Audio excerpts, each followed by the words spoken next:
Yeah. How's the vacation, James? Well, I'm not on vacation. I'm in New Orleans for work. Ooh, nice. Well, I mean, to be in New Orleans, not that you're working. If you get some time, go get you a drive-through daiquiri. You'll be okay. Well, I don't drink, but it's not hard work. It's one of those conventions. How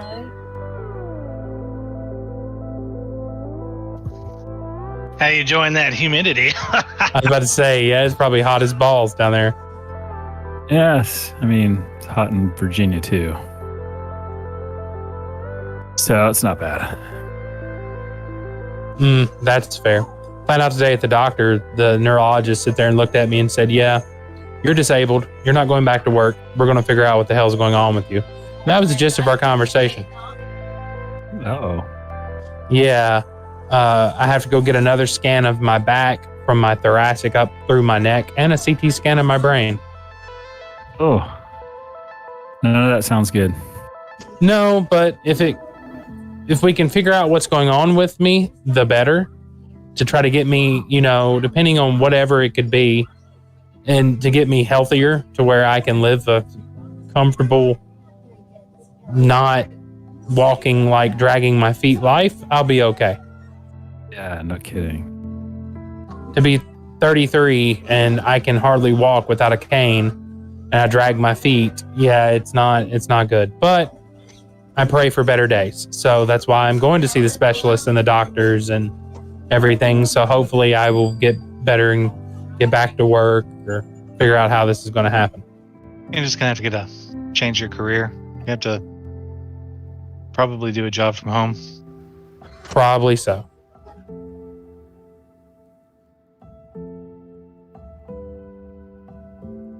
I'll be honest, I have a wonderful wife that takes care of me, honestly.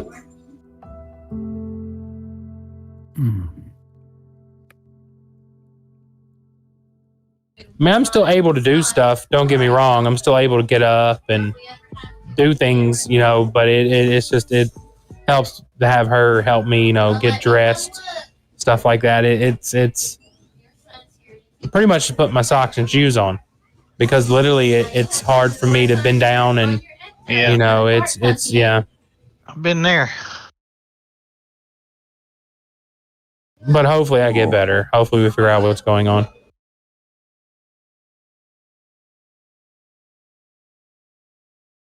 Just keep me in your thoughts and prayers. Definitely. Oh, I was going to tell you, Gally, I picked up 2 books, D&D books, today. Yeah, which ones? Candlekeep Mysteries and Van Richten's Guide to Ravenloft. Ah, 2 very good ones. Yeah. I just like having them physical copies. So now my bookshelf grows ever wider with D&D books. That reminds me, I need to pick up an extra player's handbook. I need to order one. Did you buy the physical copies of the books, or did you buy the physical? Okay, yeah. I just, it's something, I guess I'm a little bit of a bibliophile with that. I like having a physical copy of that book in my hand. Mm-hmm. It's that feel. It's like, especially because they put a weird texture on the back of the book, like on half of the back of the book has a weird texture, just like holding on to, I guess, for grip. So I'm like, yeah. So now my collection, hold on. I have 9 D&D books. One of them being the Dungeon Master's Guide and the Player's Handbook, and the rest are adventures or expansions, like Tasha's Cauldron of Everything, Van Richten's Guide to Ravenloft, and then some adventure books like Dragon Heist, Candlekeep Mysteries, Explorer's Guide to Wildmont. Yeah, I got a few. I liked buying books, and then each time I move, I realize I shouldn't be buying books. Yeah. I don't plan to move. So much weight. Yeah, exactly. I don't plan to move unless a developer comes up to where I live and says, here, Mr. Mitchell, here's a check for $600,000. Have a good day. And then Michael's, but probably move closer to Galley because I'd move to Florida. I would get away from Tennessee in a heartbeat. Florida. Ugh. No. Right, everybody. Welcome to Sword Coast Chronicles. I am DM Galabon, and I am joined tonight by the players in the Discord and on the Roll20, and we are here for session 55 of our game that wanders through the settings of the various published campaigns from 5th edition D&D.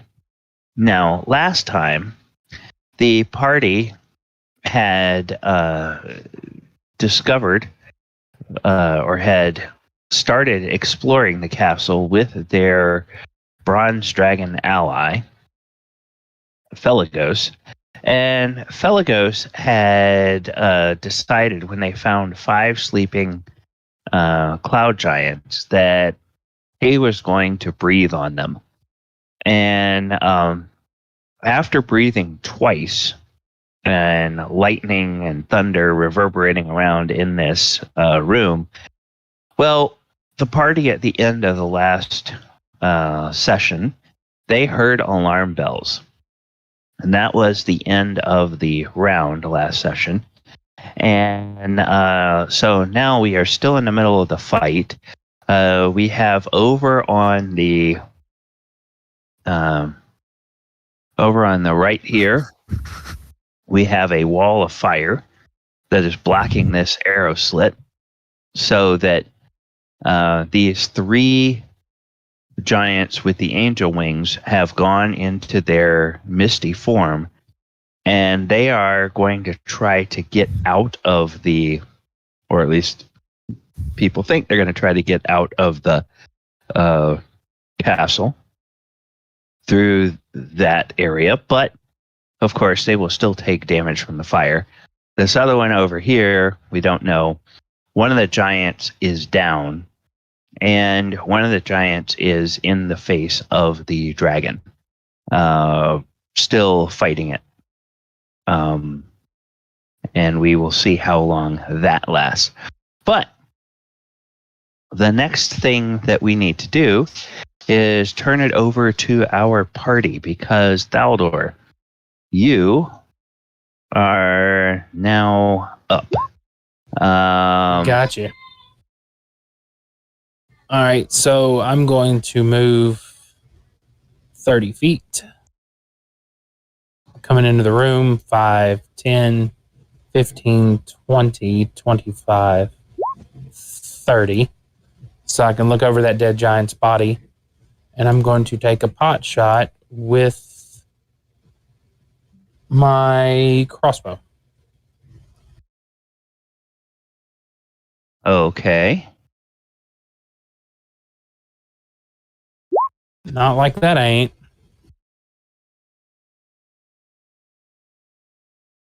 All right. Yeah. 11 or 13. Let me double check. I don't think a 13 hits. Oh, okay. All right. You already got your token out, Ivy. Yeah, 13 is just going to miss. I'm going to plank off of his armor. Damn. And I got no more movement. I'm just going to stand right there and end my turn. Okay. And Ivy, go ahead and roll initiative for me. I did. It's at the bottom. Okay. Oh, okay. All right. And then we will, before I move that, I'll just go ahead and put it in descending order so that you will come up when you do. And now let's see. Paul. Is Paul here? Oh. Okay. I don't see Paul yet, so we're going to go ahead and we're going to skip Paul for right now. And it is the, or skip Crinraid for right now. And then it is the cloud giants. Somebody see if you can IM Paul. I did. Okay, all right. So, this cloud giant, according to this, he's starting his turn in the wall of fire. Des, can you double check and see, does somebody take advantage if they start their turn, or take damage if they start their turn, or if they end their turn in the wall of fire? Let me It's see. usually one or the other. Wall of fire. Paul messaged me back. He's on his way. Okay.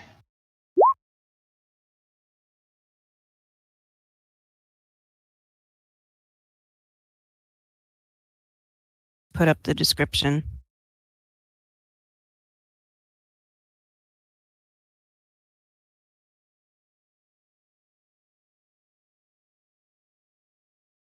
So end his turn, or Okay. when he enters the wall for the first time. A creature takes the same damage when it enters the wall of fire for the first time on a turn, or ends its turn there. You can roll damage for your wall of fire. So go ahead and make a roll the 5d8, and then the giant is going to have to do a dex save of a DC 16, and it fails. So the first thing it's going to do is it's going to take 33 points of damage. And then it is going to go 10. And yes, because the little grid is 5 foot squares. The large grid is 10-foot squares. And yeah, all he's trying to do is move. So instead of going 10, he's going to go 20. And that's all he can do. This guy realizes that that's probably a bad idea. So he's going to go 5. Didn't he start next to the fire? I guess actually he's starting next to the fire, so he's within 10 feet of it, so he needs to make a dex save as well. And he fails. So he takes 33. And then he is going to just go, nope, 10, 20. And he's going to move that way.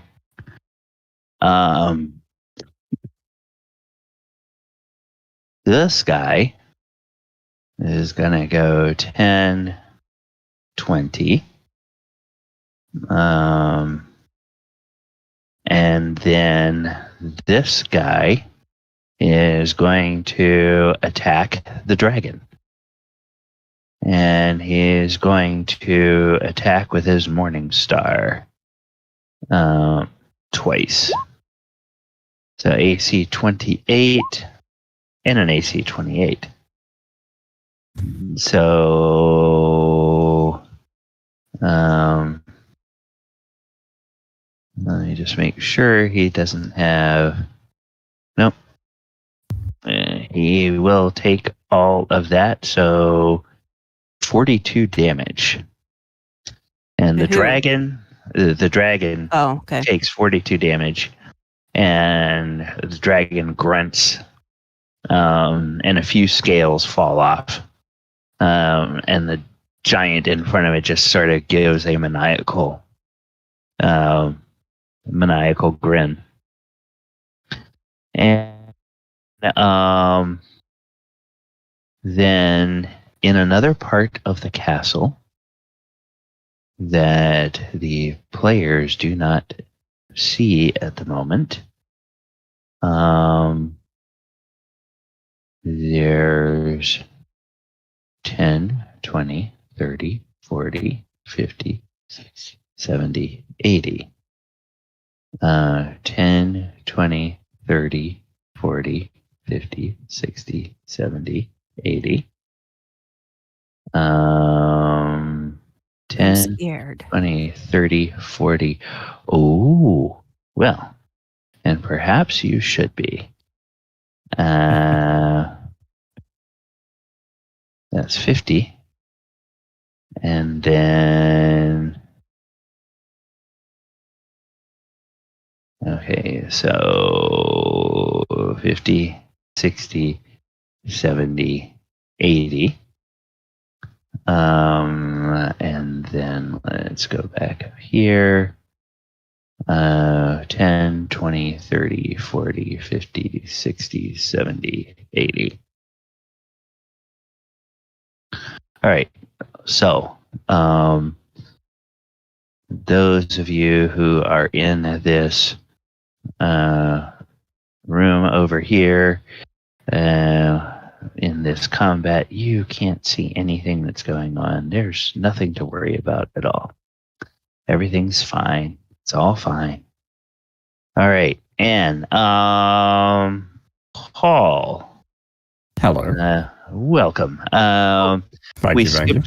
We skipped Krenraid, but go ahead if you want to and take Krenraid's turn. I don't mind. I'm happy to wait. Oh, okay. All right. Mulek, you are up. Oh, okay. Hold on. Thought Kryn was going to go. These three that just moved, this one, Yes. this one, and this one, those just look like mists, correct? Correct. They're gaseous form. I mean, you saw them go from, well, I suppose, yeah, Mulek, you were in the room, so you saw them go from substantial to gaseous form. And being a magic user guy, you kind of know what that means. So, and I haven't seen any of the gaseous form giants do anything to us, right? I mean, they haven't attacked. The only one I've attacked is this one, right? Yep.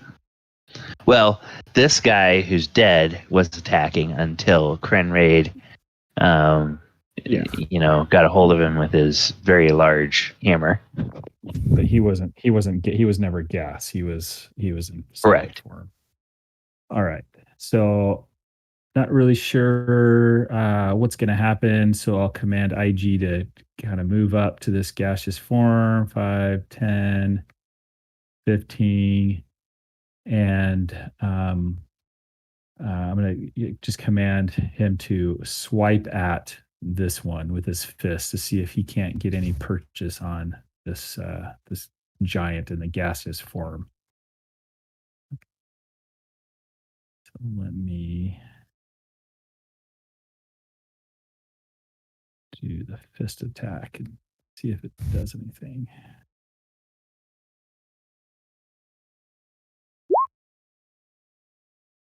So 12 and 10.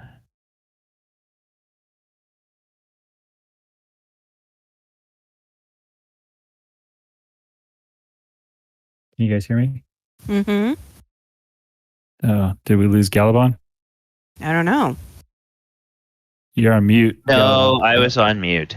12 is a miss and 10 is a miss. So your two attacks lovely, missed. Lovely. So I see my guardian swipe through the miss, and I go crap, and I'll see if I can do anything. And I'm just for now just gonna try and shoot it. Let's see, with the firebolt. Okay. And you're trying to shoot which one? The same one that Guardian was attacking. 12 is going to miss. All right, lovely. That's my turn. Okay. Mulek getting all of the bad rolls out early.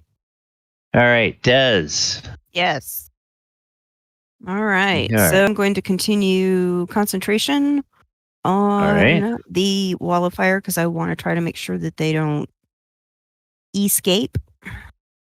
And basically, I was thinking about holding my action, but I can't right now think of a trigger that would make me want to go, so can't spell cast. Oh, you can cast a spell that's not concentration. Well, I meant some of my stuff is that I wanted to do is concentration. So Oh, okay, yeah. These two, actually, all three of these guys are still in gaseous form. Yeah, the little wings are what I'm using to indicate they're in gaseous form. I'm gonna look at something here. Oh, I don't want to cast it, you dumb thing.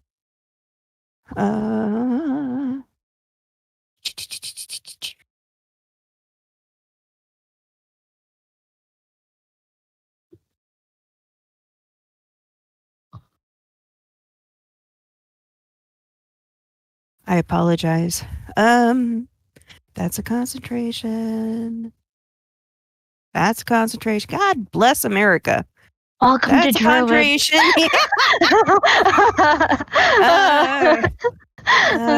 Okay, so Do you have any damage dealing cantrips? Because those usually aren't. Shillelagh. I don't have shillelagh. Oh no. So let's see here. Okay. And Fallister, you're up next. Okay. This guy is okay. Solid. So I drop a magic stone into my sling, and it says here. Here, I'll post this up. Boop. Yep. And Yep. I will cast. So I roll sling, or do I roll the spell itself? Nope, you roll the sling. Okay. And you probably want to. Yeah. Okay. Can you? If you need to move, I would move so that you're not. Oh, yeah. It was between that. Okay. Actually, yeah, you can stay there and. Well, I can actually kind of like stay over here by the edge of the. Just run around the back side of the thing. So okay, I'm going to go ahead and first see if I can hit him with the sling. Oh. Bad rolls out of the way early. Yeah. Damn it. Ah! Yeah. And just as an FYI, keep in mind that would normally be disadvantage because it's 65 feet. Okay. Sorry. I thought I was at 60, so. Well, still 30 feet is the normal range. Anything beyond 30 is disadvantage. Okay. But don't even need to roll again because 6 is going to miss anyway. Yeah. Rolling an actual 1 sucks. All right. So, I'm done. Anything else? Falliger. Yes, sir. You are up. Falliger's gonna move up a little bit.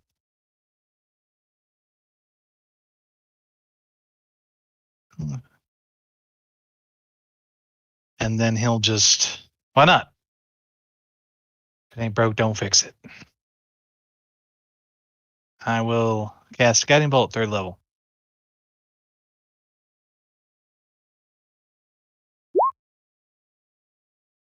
Whoop. And I'll use my inspiration. Wait. Okay, 14. That's exactly what you need to hit. Oh, shiced. Yes. Well, it's terrible damage, but at least I don't have to waste anything. And you were shooting that at this one. This guy? Okay. All right. And then 16. I will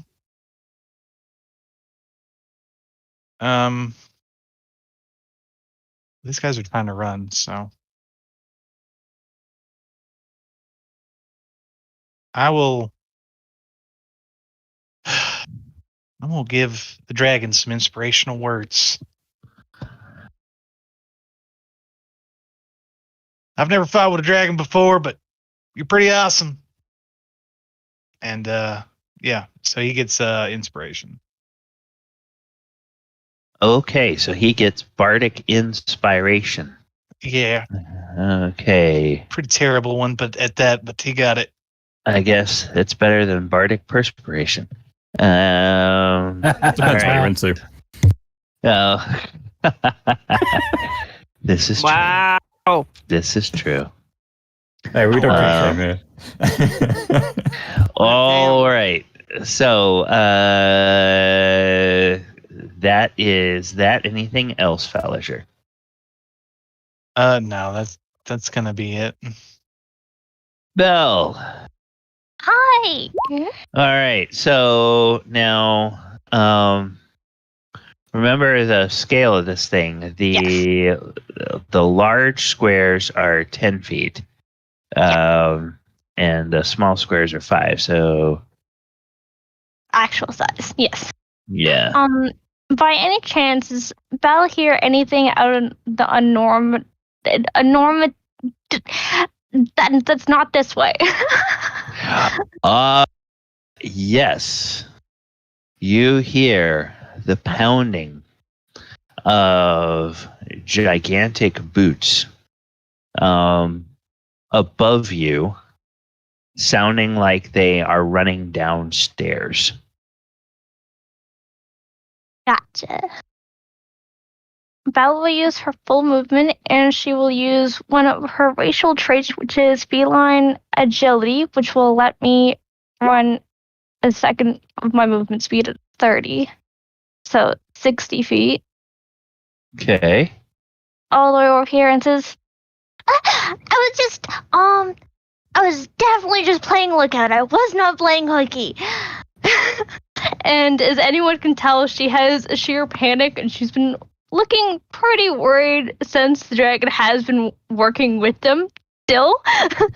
Just because it's a dragon, big, scaly, and I think it might be like relative to kobolds or some sort. I don't know. Anyway.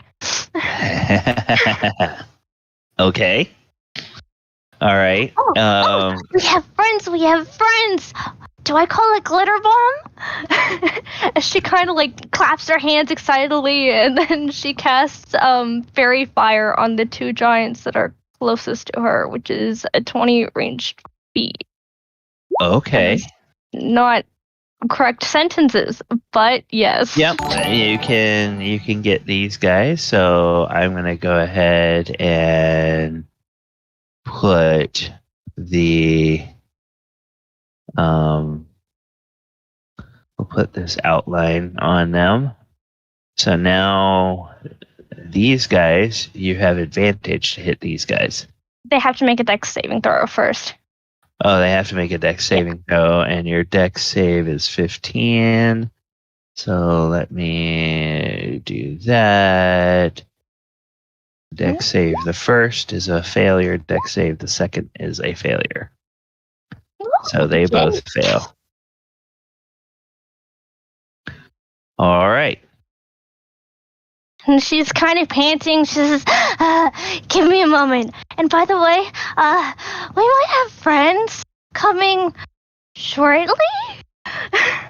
So, you know what, Theodore, you definitely got that. Then she kind of gives like the okay symbol. I need to check the range of Bardic Inspiration too. 60 feet, so yeah. I'll give him also another Bardic Inspiration. Okay. All right. And so then where is Thaldor? Thaldor is there. You have the inspiration of the bard. Thank you, Belle. All right. Anything else, Belle? Besides panting heavily and trying to catch her breath, no, she's good. Okay. Felagos says,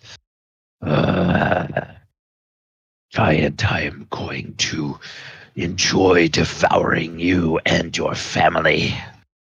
And so then it's going to roll a d6 to see if its breath weapon recovers. Nice. Ooh, and it does.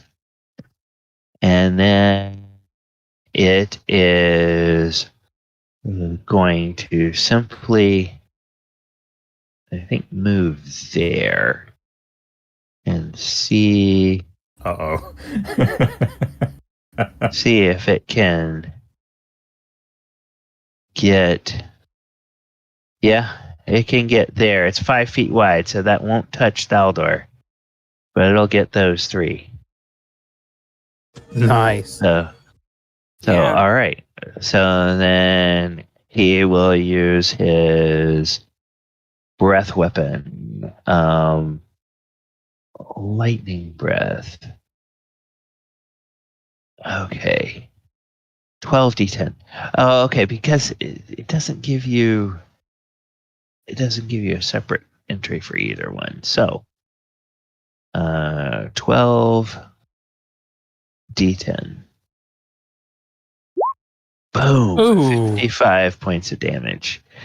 So the DC is 19 dex save. DC 19 dex save. So dex save the first. Oh, he just barely makes it. Dex save the second.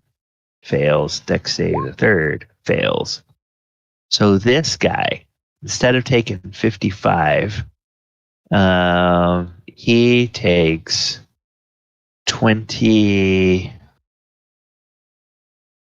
23 or 24? 27. 27. 27. Yeah. This guy takes 55, which means he dies. And this guy takes 55.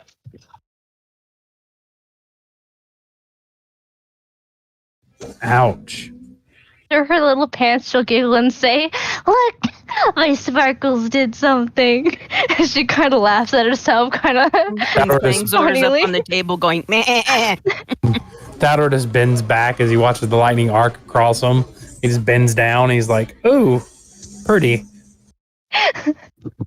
Looks like a lightning cloud. And deadly. Very much. Thaldor, you're up. Oh, I'll let Paul go. He missed his turn. I don't mind. We'll just skip it because I wasn't here. That's fine. All right. Is he blocking my view, or can I see the one in front of the dragon?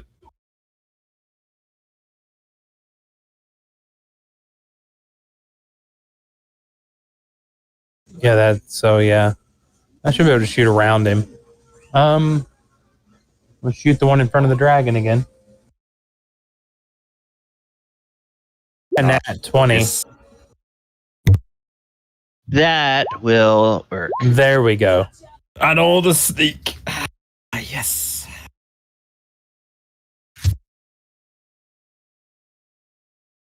Did it automatically double it?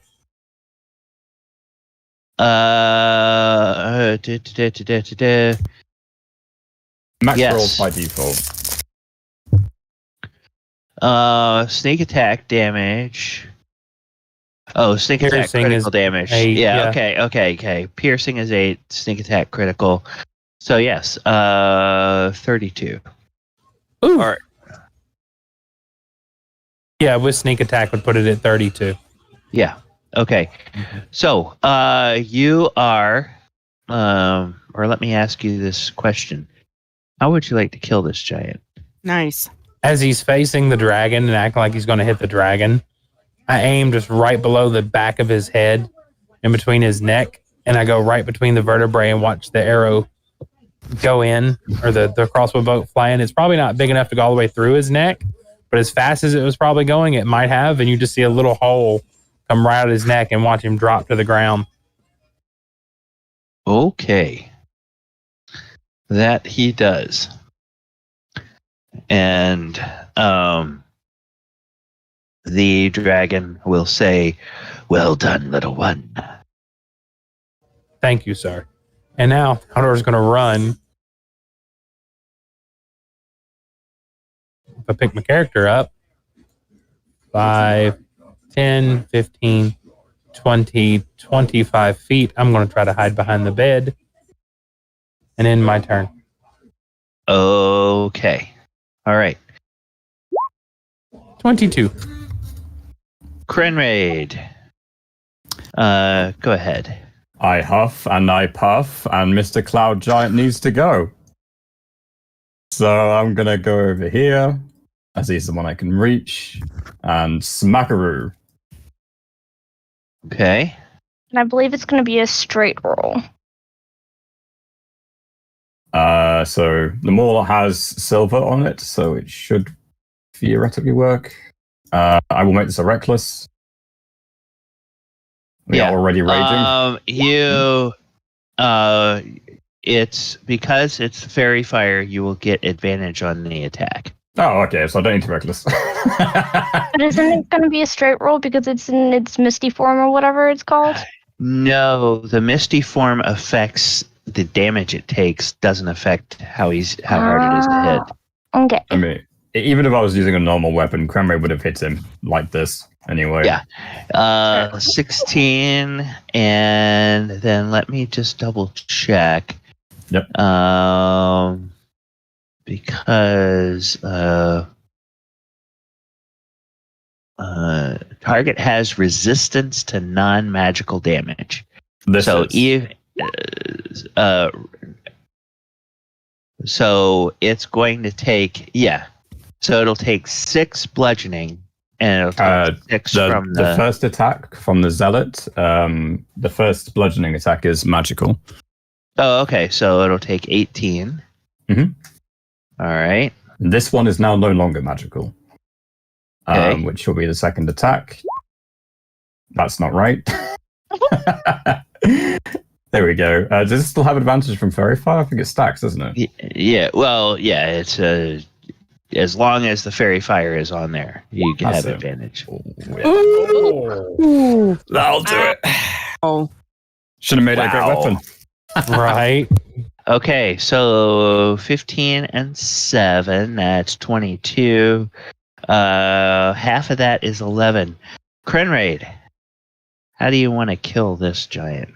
Well, considering he's in a gaseous form, I'd like to imagine it's literally just Krenwade batting his maul from side to side, trying to create a little bit of gust of wind. Just go, damn you. And eventually he hits something that is a bit still corporeal, and it'll do the damage.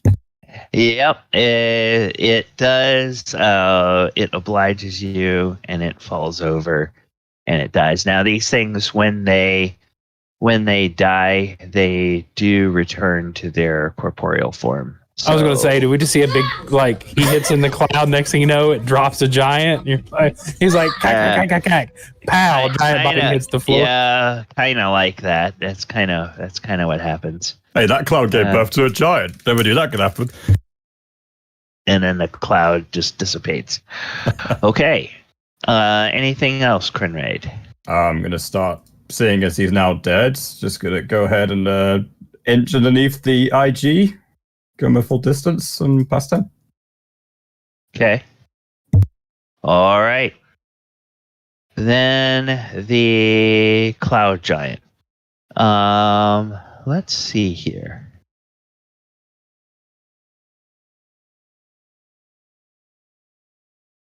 Yeah, this poor cloud giant. He's still like 10 feet away from this thing. So Des, go ahead and roll damage for your wall. Too bad.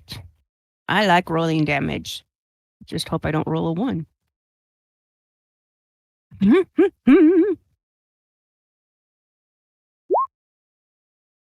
Not as good as last time, but 19. You didn't roll a 1. I didn't roll a 1.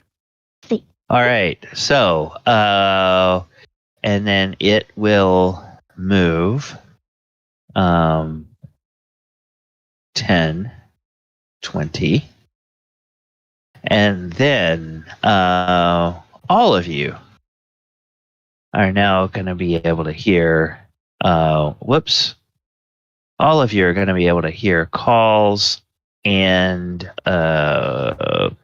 stomping feet. Hang on just a moment.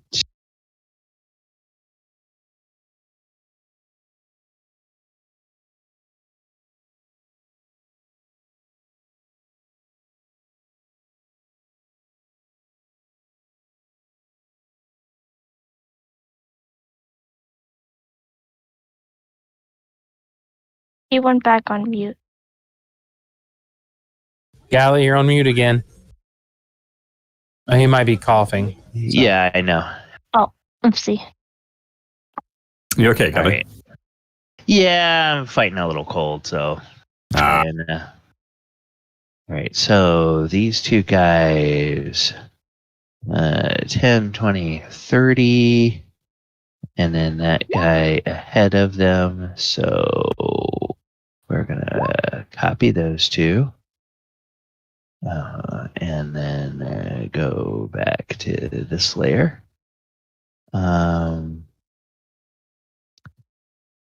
So that's going to be 30. Actually, it'll be 40, 50, 60, 70, 80. And then these other guys over here will go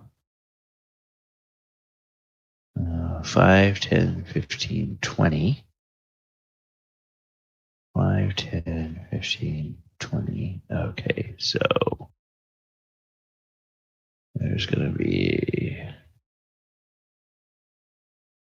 10, 20, 30, 40, I should say. Right scale, you. Remember to be on the right scale. Okay, so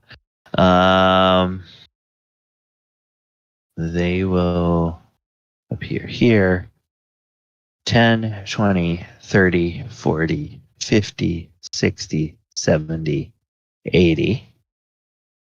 Oh, no. 50, 60, 70, 80. And then these guys, 50, 60, 70, 80. And this guy is 40 feet behind him. So, there are the sounds of feet coming from outside in that courtyard where you guys had fought. And now there's enough booted feet that you can all hear them. And there are giants yelling, invaders, invaders, to the barracks, to the barracks. Oh. And Yeah, that's a big O there, Crenraid. So, now, that's all the cloud giants. Mulek, you are up. Okay, I'm gonna command the Guardian to move up and swipe at this guy. Pull him up.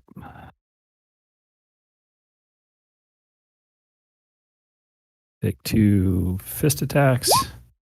1, 2, 26 and 26. Okay, now the question is, do the Shield Guardian's attacks count as magical attacks? I don't believe so. I think they're just Okay, if it just doesn't say bludgeoning. so, yeah, if it doesn't say so, then it probably doesn't.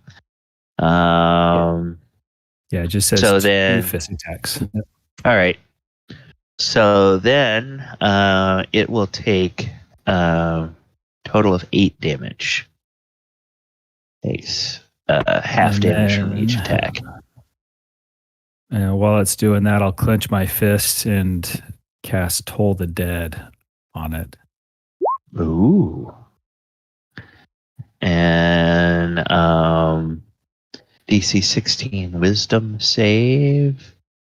Oh shoot! Because I did that.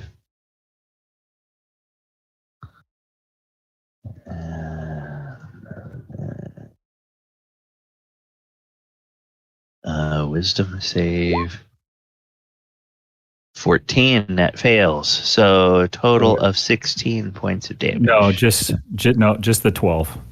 just Because 12. the the first one is if it hadn't taken damage yet. The second Okay, one is if it okay, has okay. taken damage. Yeah. Okay. All right. So total of 12 damage. All right. And I'm just going to step away from the door because I'm not sure how close these giants are coming, and that'll be my turn. Okay. And Des, you are up. All right. Since we still have one guy that is deciding to not play nice, and I don't want him leaving out that window, I will boop boop be doo. I will actually hang on. Move.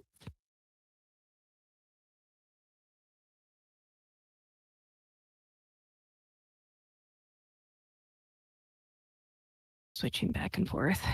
There we go. Oh. Is it to the middle or to the edge that it's figured for feet?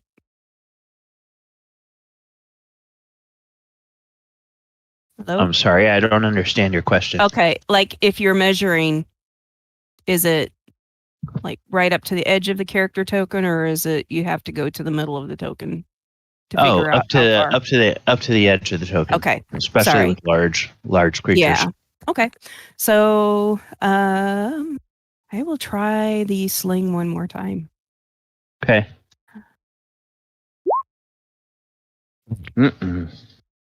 That's gonna miss. How it misses something that big, I have no idea. But okay. At that point in time, I'm going to 5. Already moved 15, 10. Okay, there we go. Yeah. I'm done. How it misses, you're not a halfling. You don't have the racial bonus for. I mean, it's got a +5 for Pete's sake. You just sneezed. Don't worry about it. Yeah. All right. So next Falazur. Falazur will move down and he'll cast Toll of the Dead on that giant.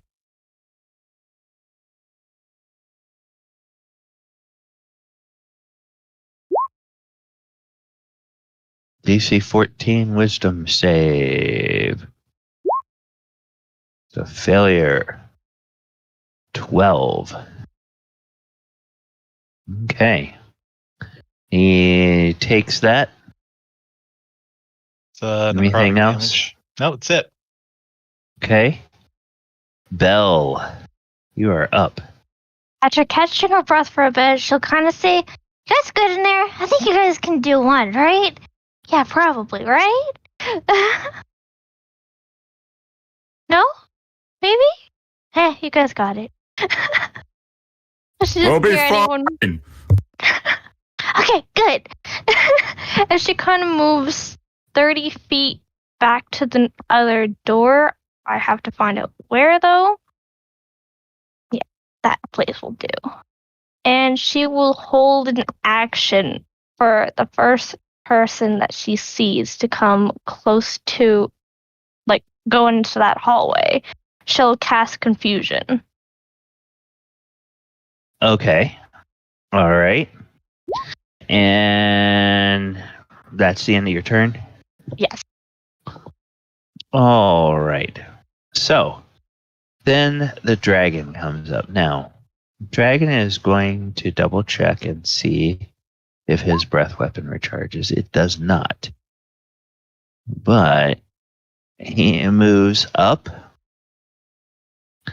and he is going to make a bite and 2 claw attacks. So 16, a 19, and a 28. So that would be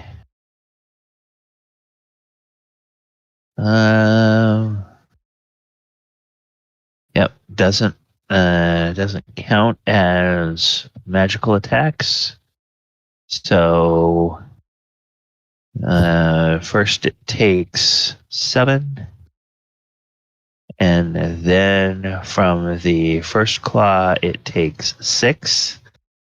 And the giant dies after the first claw attack, but the dragon savages it with the second claw attack anyway, because he is very angry. And then he says, "Friends, I hear more giants coming. My breath weapon has not recharged, and I have taken some injuries. Can anybody heal very quickly?" I can do some basics. But we are still in initiative, so if you're going to do something, we'll do it on your turn. Yep. Because we're just going to keep, because it's the same kind of monsters, we're just going to keep it the same combat. But that's his turn. He doesn't do anything else. Thaldor, you are up. 10-4. Seeing if I had any healing items in my bag.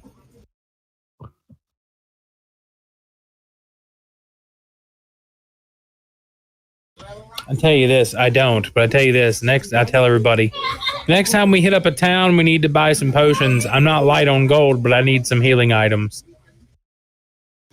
I've still got the 4 from before, if you want to reach in and grab them. I could. We need to give them to the dragons the best we got, because all of our spell slingers are, as you said, grenade finger wragglers are running low. So we need. I can see it in their eyes. We need to give something to the dragon. Well, I can still go all day. I'm ready. Well, I know you can. Never mind. How many potions do you have on you, Grinraid? Let me just 1, 2, 3, 4. I have 4. Okay. Do you know what type they are? Nah, they just look nice. Oh goodness. I grabbed the 4 bottles as quick as I can. I guess we're still in combat though, aren't we? Yeah. Yeah. Well, I'm shouting to him then. I will take you can take double movement. 20 feet to move over to him. If he opens his pack, that's kind of a free. Oh no, I'm sorry. 10, 20, 30, 40 feet to move over to Krenraid. 40 feet. Yeah. All right. If he opens his pack, that's a free action to grab those. Do I need to see what type they are? Would I know, or just I need to roll for that? I'm sure Krenraid has on his character sheet what kind they are. Oh, I know what they are, but Krenraid doesn't. Krenraid They're wouldn't. potions. Yeah. So they're normal potions of healing. Okay, That's so something. The 2d4 plus 4. That's Right. better than nothing.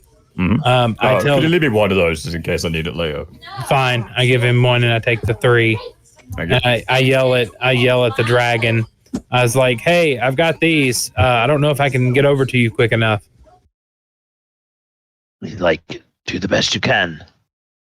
Fine. You have my thanks. That was 40 feet of movement. 40. Yeah. 45, 50, 55, 60. It's as close as I can get to him. Okay. All right. Krenraid.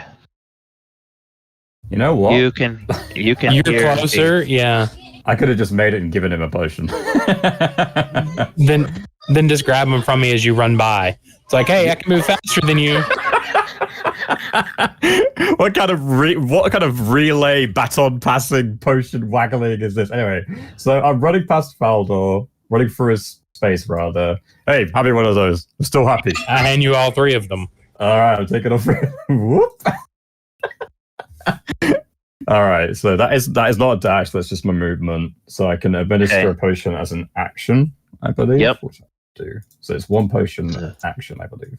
What are they? 2d4 plus 2? Is that? I think it's 2d4 plus 2. I'll double check for you. Yeah. I think you're right. Yeah, it's plus 2d4 plus 2. Okay. All right. Hey, I know I'm going to need to bend down a bit there, mate. I can't quite reach. And the dragon will oblige. Thank you. There you go. Here's the good stuff.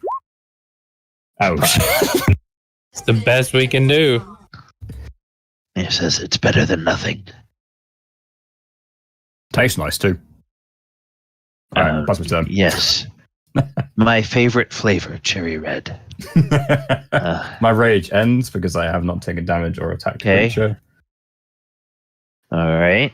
That's it for me. And Then, out in other parts of this level, we have 10, 20, 30, 40, 50, 60, 70. Hey, Belle, you see somebody coming in the door. No confusion time.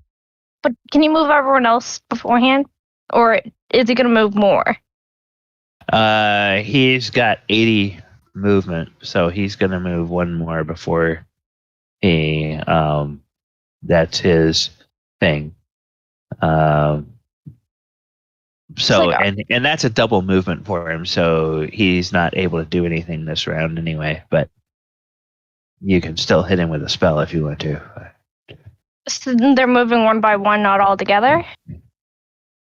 Well, they are moving, in theory, they're all moving together, but I'm having to move the tokens one at a time. Okay. Because confusion is the multi-person spell, so. Okay. I just had to ask. Okay, so it is a 20 radius sphere, random point where I choose, and they have to make a wisdom saving throw. If they fail it, then they have to roll a d10. Okay, so each Looks creature like we have a 10-foot radius. Yeah. Yeah. I get So, two. yeah, you can get two of them. Basically, the front Rhythm's two. better than none. Okay. What is your spell save DC? It is 15. Okay, and it's a wisdom save? Yes, it's Yes. a wisdom save. I should probably change that. I'd try and fix it. Failure. So, they have roll the their D10? minds. They have their minds broken. Ooh. So I'm Okay. guessing it would start an effect on their next turn because it says at the start of their turn they start a d10 and then they do their action, which is Right. blah blah blah. So Right. So that's the end of their turn. So an affected creature can't take reactions and must roll a d10 at the start of each of its turns to determine behavior.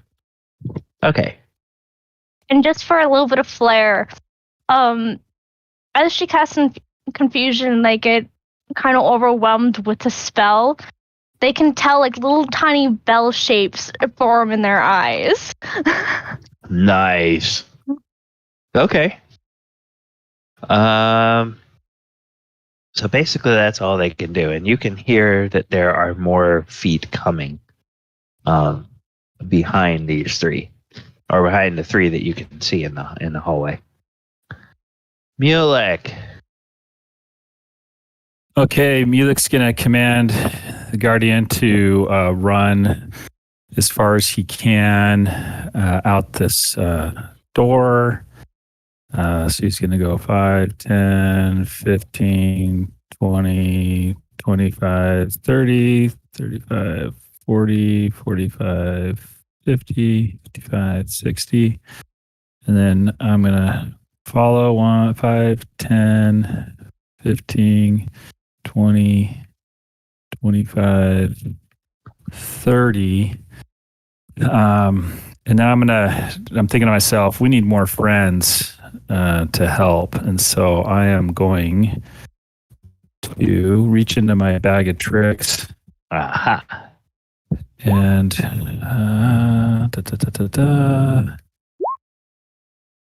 all right. I'm going to throw out Ferris and Chunk. Join the party. Okay. I command them to run towards the giants to slow them up. And so Chunk will, let's see, he can go 40. Oops. 5, 10, 15, 20, 25, 30, 35, 40. And then Ferris can go. Bear with me. How far can he go? Giant. There's the jackal. I'm going to move him 40 feet. And I'm going to move him, but that'll be my turn.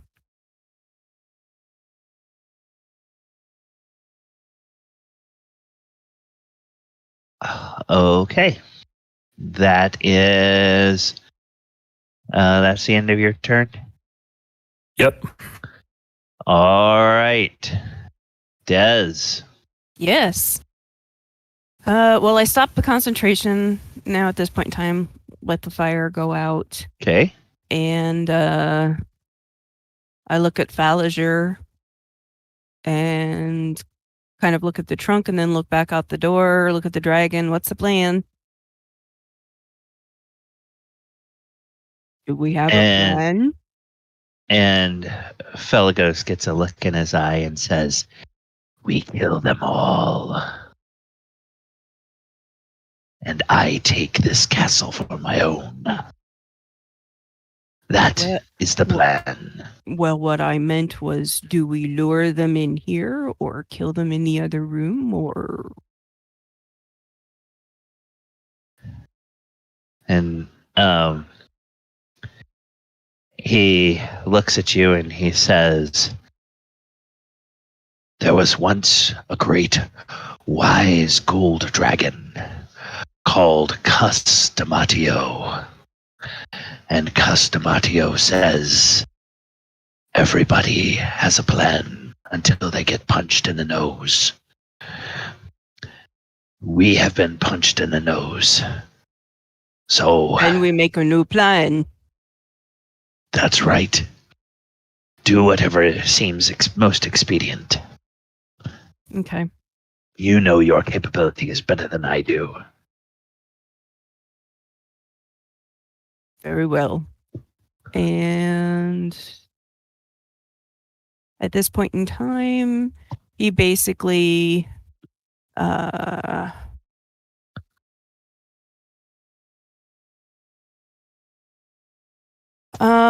he lines up over here. Bear with me. Find a picture. Okay. Good.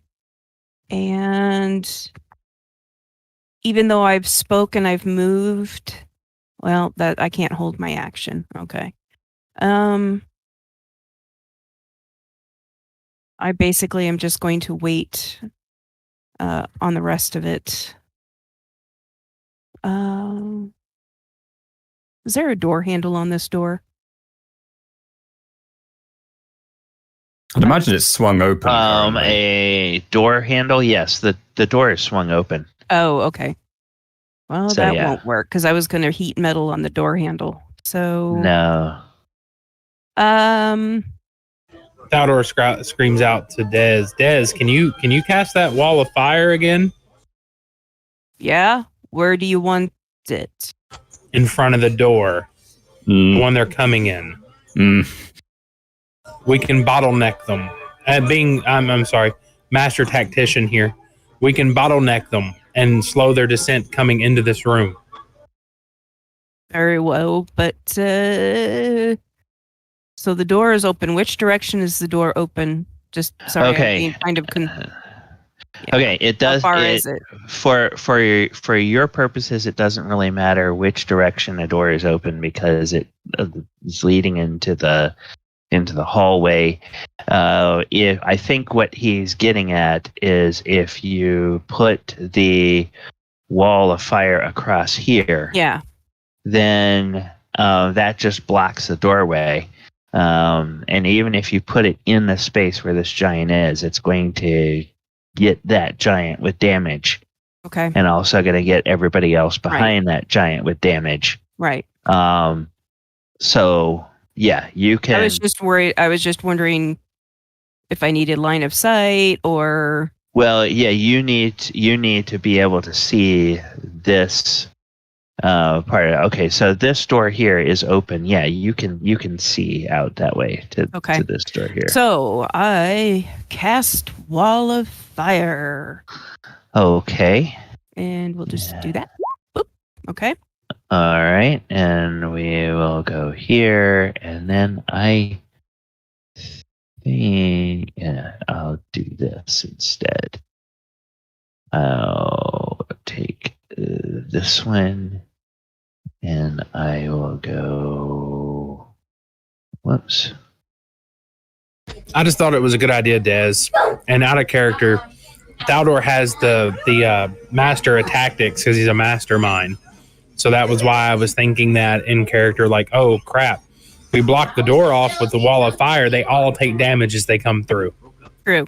Well, and Dez is not a master tactician. Yeah. He hangs out and talks to trees. And smokes pot. So, I don't smoke pot. I smoke a pipe. Yeah, that's what I meant. She's a Velos pipe aficionado. all right. So that goes there. And do you want the heat side going out to the hall or into the room? To the hall. Okay. All right. So this guy will.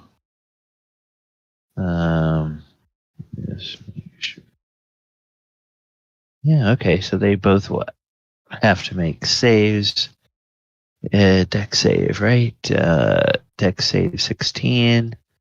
The first guy fails. Second guy fails. All right. So, then go ahead and roll the damage. I only just roll once, right? Yep.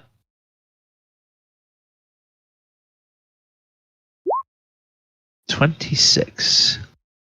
All right. So, Not perfect, but not bad. Yeah. Yeah. I mean, I didn't roll any ones in there. Yep. Minus 26. Okay. And now the good thing is that taking damage doesn't have any impact on the confusion because they automatically get a wisdom save at the end of every round against the confusion. So them taking damage is not going to do anything to them at this point in time. All right. Just so crispifies their hair. yeah. All right, Falliger, you are up.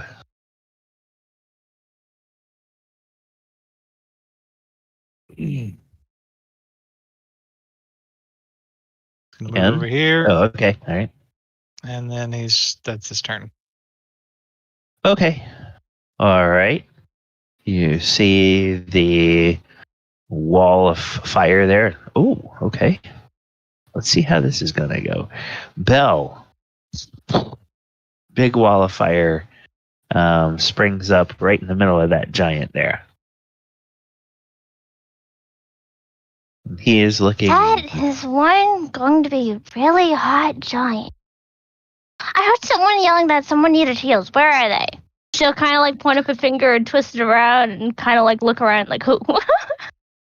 That would be your dragon friend over here that asked for healing. She'll eyes her go wide and says, never mind. I don't have any heal spells. Maybe we'll get on good terms. Dragon? You want magic fingers? I'm sorry, who are you talking to? Dragon. The dragon. Okay, and you want magic fingers? Yeah. Okay, I'm sorry, I don't know what you're talking about. Like fish Wiggle, fingers. wiggle, wiggle, wiggle. Magic finger. Finger wiggling? Oh, Finger wiggle. wiggling. Finger waggling. I'm still imagining Finger fish waggling. fingers. Okay, all right. He says, if you have something that will stop them or will heal me, by all means. Oh, come, I need a touch. She'll kind of yell and she'll hold an action for a cure wounds on him. Okay. 3rd level, so she'll just hold it for now. All right. And then the dragon will check to see if his breath weapon recharges. And it does not. Okay. So then he will move. And he will go 5, 10, 15, 20, 25. No, wait, no. 10, 20, 30, 40, 50, 60, 70. And he cannot move his full 80 because the shield guardian is in the way. Well, it's not odd unit, so can't you walk through it? You can't stop in an ally's unit. Oh, He would stop there. So he can't stop in an ally's unit. So, or an ally's space. So that is as far as he can go. Thaldor. Any of you who want to can get around or through the dragon, around or through the shield guardian, if you have the movement to do so. Let's see. I've got 60 feet of movement. Wait a minute. No, I have dash. Wait a minute. Can I use a bonus action? Wait a minute. Yep. So I can use a bonus action and go more than double my feet. That'd be 90 feet. Yeah, I was about to say. Because it's triple. It'd be triple my move speed. Oh, God. It's doubled and doubled again. So you double it first and you double your current movement. That's 120 feet. Correct. Yeah. Can move. So, I didn't think about that. Outdoor can move, so I can move 120 feet. So rogues can move. Yeah. Rogues and monks completely break movement in D&D. Agreed. Oh, this even works out better. I could get right next to that statue. That's what I'm going to do. All right. You just see Thaldor just as a streak run straight across. Like, hold on. He runs right past the dragon, right past Mulek, and just goes, "Yeah, I'm gonna hang out right here." So, I have a good line of sight, and 2, I can hide. I'm not. This is just a hint, but if you do this and throw in the jump rules as well, you can get even further. Yeah. No, I'm good. I can just duck right behind that statue, and I've used all my action and bonus action. So I thought I was going to chill out right there. Okay, Krenraid. Unfortunately, I'm not Sonic the Hedgehog, so I can only go 70. But that does put me over here, which is what I will do. Yep. So all right. And there I am. And my turn. All right. Krenraid, keep up. Now. We're very dangerous over short distances, damn it. All right. So I have 2 D10s in my future. Let's go back to the confusion. And then the guy in the wall of fire gets a 10. And then the next guy gets a 9. So on a 9 or a 10, the creature can move and act normally. All right, so this guy is gonna go and is going to key in on Bell because he can tell that something was done to him. 10, 20, 30, 40. But that's as far as he can go if he wants to act.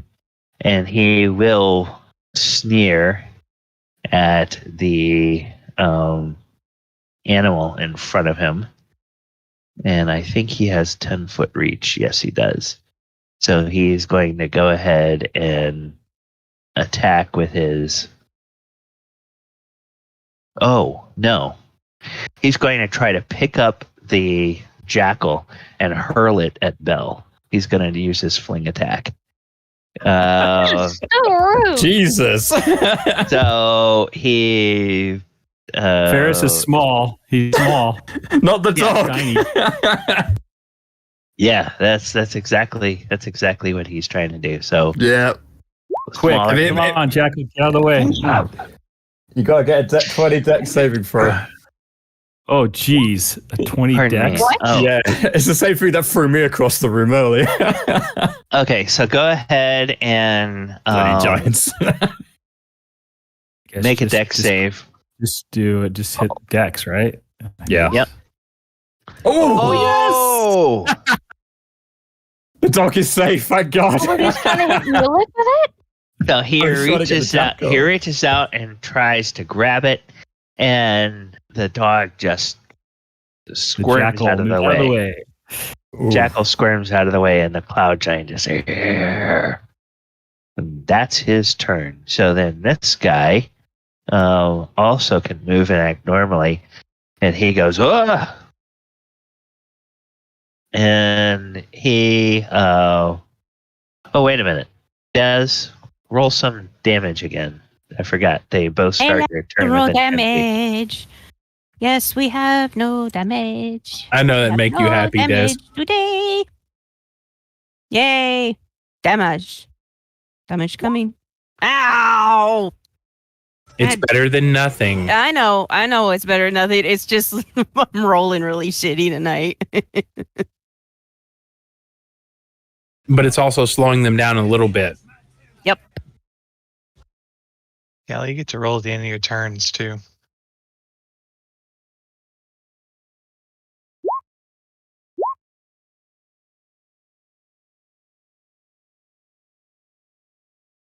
Fails. Nice.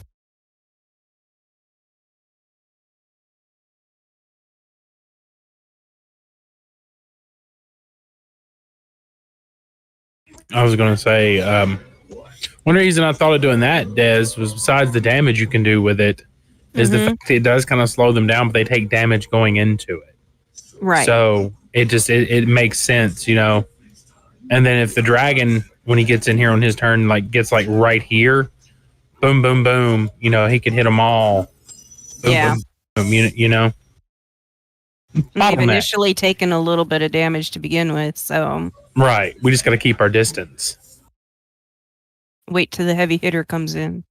Exactly. He's right in the doorway. All right, so Mulek, this token looks like a medium token. Is this a medium creature? Which one? The one I'm pinging. Yes, the bear is medium, The bear is medium. All right, and the jackal is small. right. So Yeah. medium or small creature. He's gonna try to fling that one at Bell. I think he's within 10 feet of it. Yep, he's within 10 feet of it. So he's gonna try to pick him up and fling him. So make a dex save for the bear. Okay. So The bear's not as dexterous. yeah, the bear gets hurled 10, 20 feet, and the bear will take 2d8 damage, and Bell will take 2d8 damage. Is the automatic hit on me?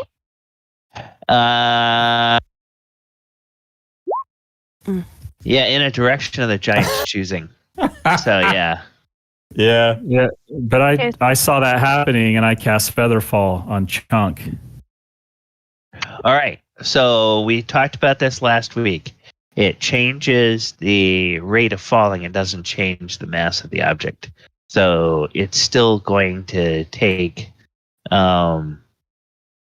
It's taking the 2d8 damage from crashing into Bell, and Bell is taking the damage from that. Has nothing to do with its falling to the ground. Just helps its descent. Yeah.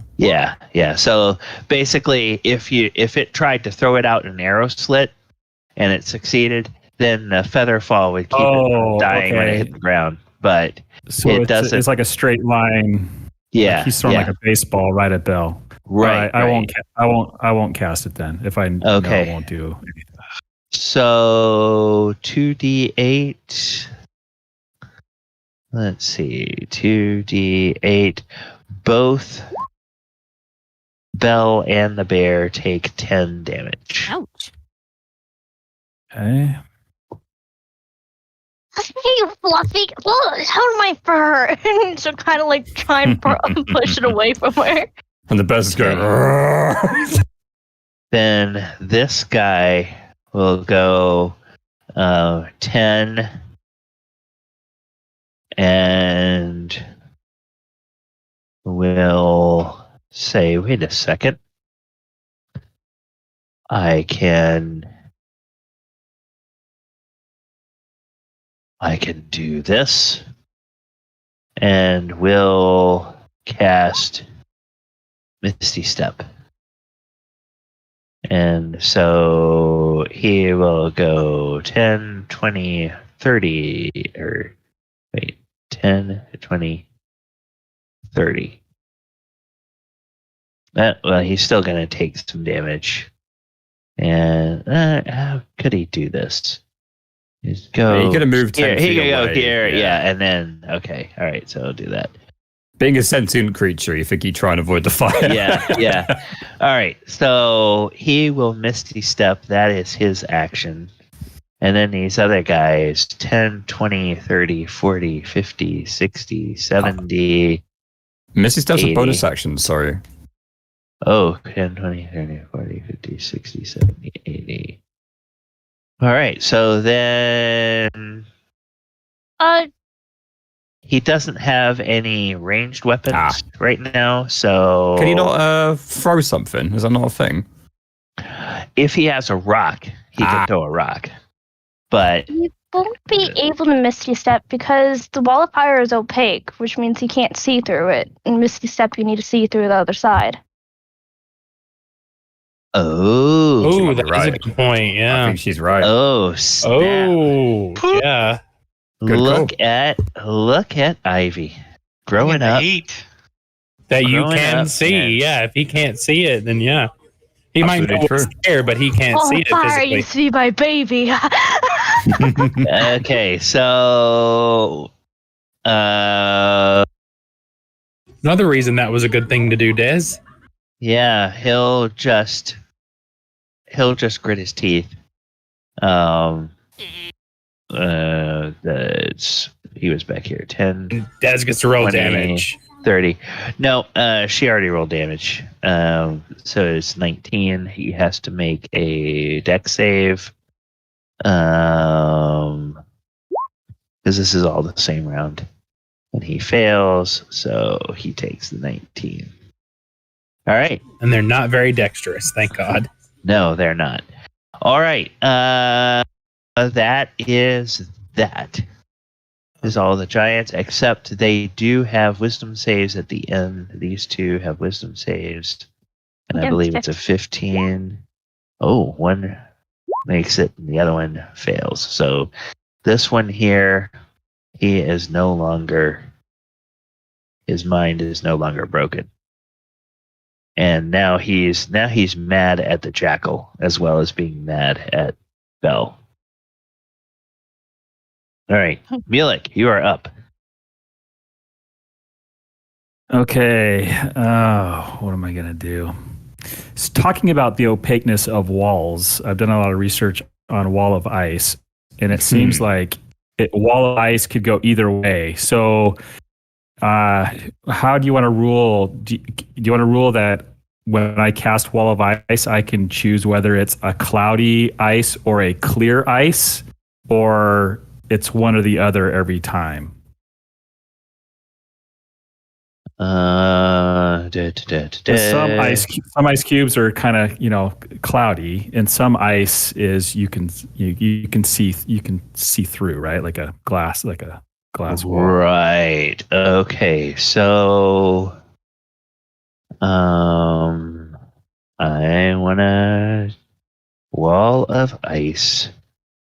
Sage advice, because it doesn't say. No. And I don't in think this, sage advice really says either. I think the most I said was you might be able to see through it, but everything's distorted. So, I think that would still.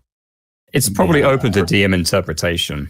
Yeah, talking yeah, about? it is basically Wall a of wall of ice. ice. If you can see through it, so like could you misty step through a wall of ice? If you cast wall of ice so that it's clear, or can you cast it so that it's opaque, so that you can't see through it? And there's advantages and disadvantages either way. So my view would be the caster could be able to cast it either way, but you're going to live with the consequences either way. Whether you can see through it or not. Okay. You know what? Oh, there we go. Yep. And it says,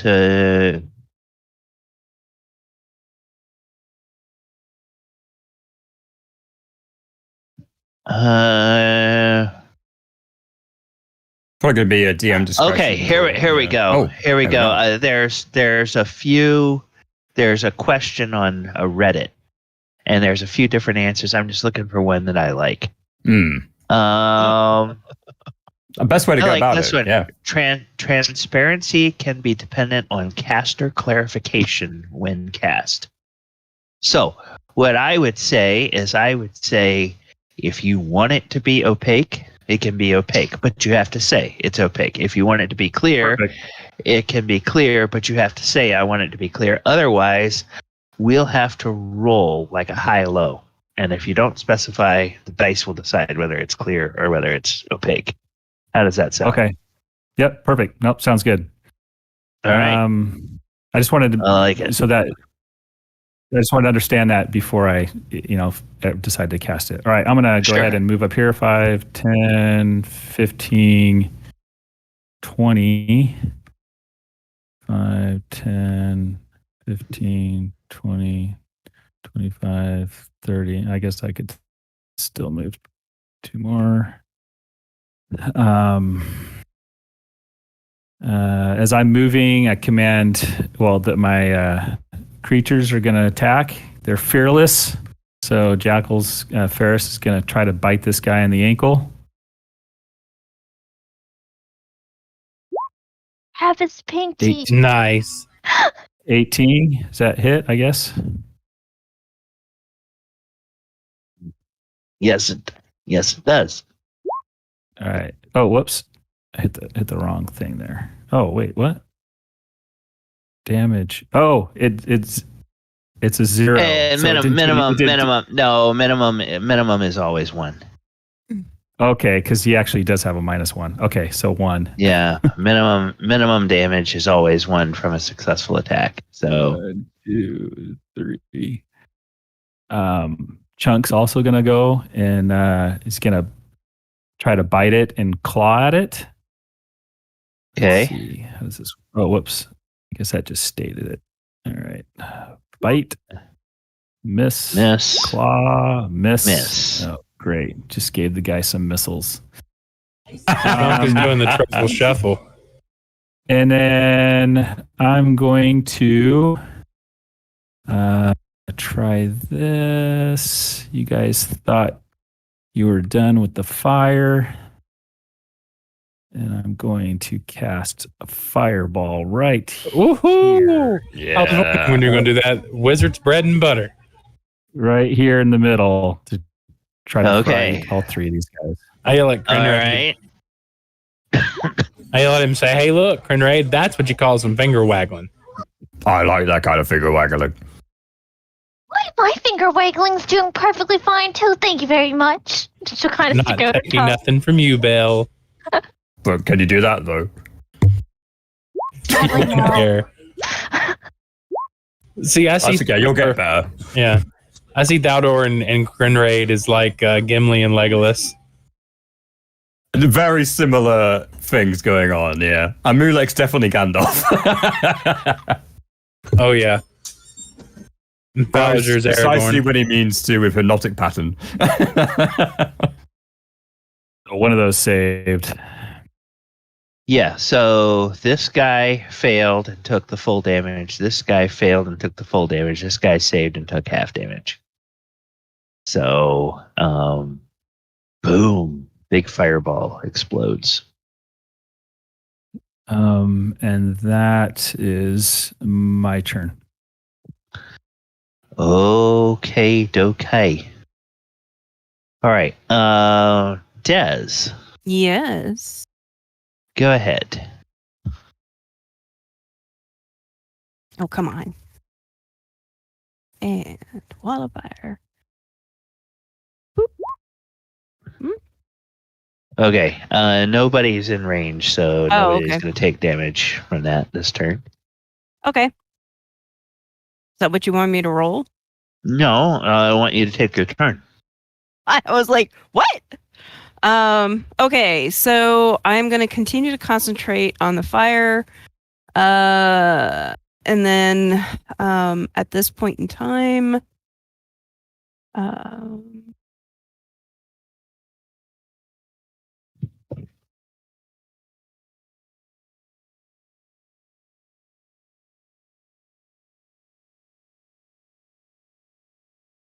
I apologize. Nothing to apologize for. No, you're Faerun. fine. Okay. Yeah, I'm probably gonna at this point in time just end up holding because anything that I could really cast, like a cantrip or whatever, are limited to like 30 feet. Yeah. So I will hold my action other than just continuing to concentrate until or if the giants come close enough for me to hit them with one of my Okay, you cantrips. don't want Sangzor to do anything? Oh, well, yeah, I could have Sangzor do something, but let's see here. I got Sangzor already up. He's just been tap dancing on top of the table practically. So at this point in time, he is going to. Let's see here. How much distance do we have? Yeah, he's got 30 feet. Okay, at least. Okay, so I'm going to go ahead and do charge. Okay. Go charging down the Oh. table at a giant. Yep. And so let me move him down the table. Whee! Oh, that grabbed the wrong thing. There we go. Bonk. And then Make your ram attack roll. Yep. That's what I was looking for, what I need to roll. So ram attack is Should just be in his action. Just click on the ram and that should roll it for you. that's what I thought. Oh, ram, From sorry. his character sheet. There you go. Yeah, unfortunately 10 is gonna miss. See, that's So- the thing is how can you miss something that big? It's just like a generic miss. Like I know. you could bag against it, just bounce off because it doesn't Yeah. get through the armor, or you could just Yeah. sneeze because of all the gas and miss. I It just know. happens. You just kind of go. Yeah, the ghost probably go, oh damn it. Okay. Yeah, and he's going to Sangzor move goes, back. "Bah." Oh well, shit. That'll attack of opportunity. Crap. Okay. Yeah. Hmm. Ah. All right. Falliger, you are up. Oh, actually, no, go ahead, Falliger.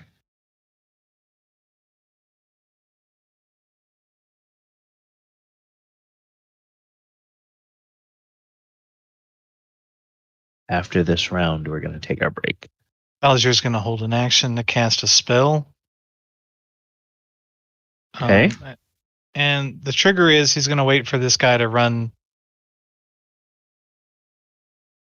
this when the giant runs here or runs through here, basically.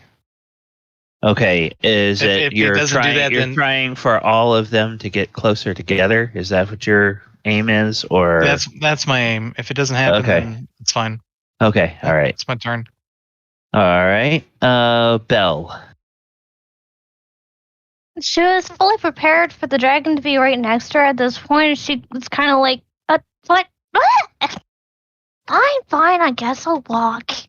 And she'll go over to the dragon and she'll cast the Cure Wounds on him instead. 3rd level. Okay, 3rd level. Okay, so 15. And he says, thank you, little one. That helps. You kind of look over to Kinra and say, he's not going to eat me? Not if you don't annoy him. Okay. You're so skinny anyway, it's not much meat. Don't worry, you'll be fine.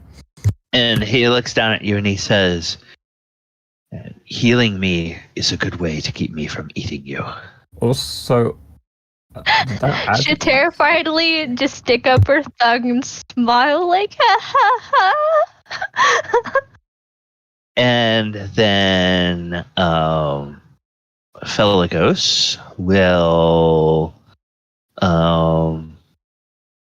check to see if his breath weapon recharges.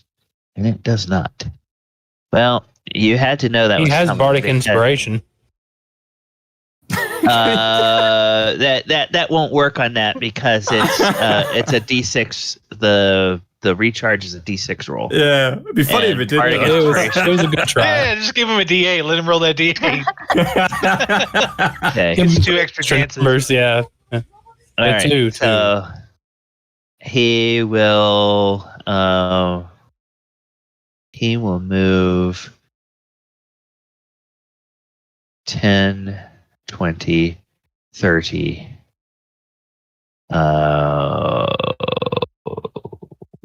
40, 50, 60, 70, 80. He will move 80 feet there.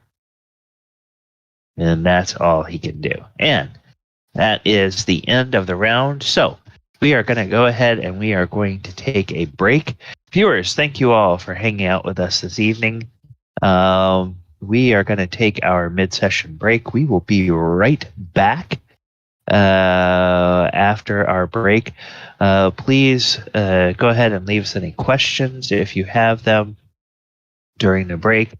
We will try to respond to them when we get done with the break. And then we will pick back up with the action after that is over. So let's go. Paul, meet me in main game real quick.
This is super quiet.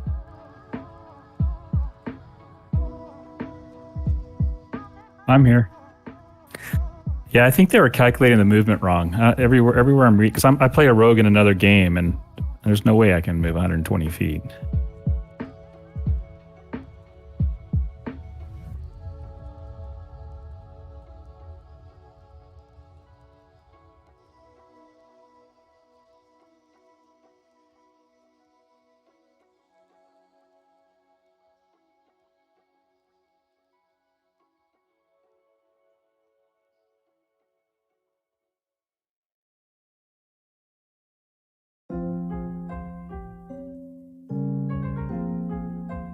You there, Ken?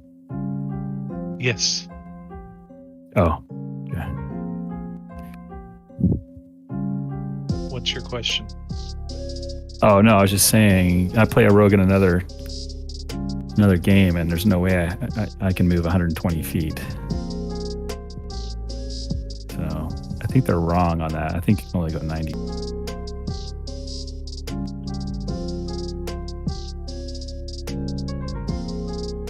Dash doesn't multiply or change your speed. It just makes your movement this turn your speed plus your speed. Yeah, they're doubling it and then doubling it again. Yeah. Well, only one dash speed plus speed ends up the same as speed times 2. But with 2 dashes, the difference matters. Since movement equals speed plus speed does not equal speed times 4. Yeah, it's you get 30 movement, 30 it's dash, times 3. and then 30 if you use your action, so you get 90 feet. All right. Unless you have like Axe and Church, where you can double it, or you've got some kind of haste ability. or some shit, I guess. Yeah, haste. I think like a Tabaxi, I think, can do something where they can double their movement for a turn, right. So that would apply. But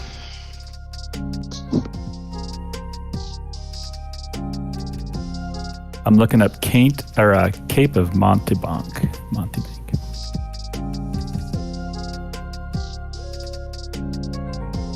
Oh, you can use it to cast Dimension Door as an action. Still movement.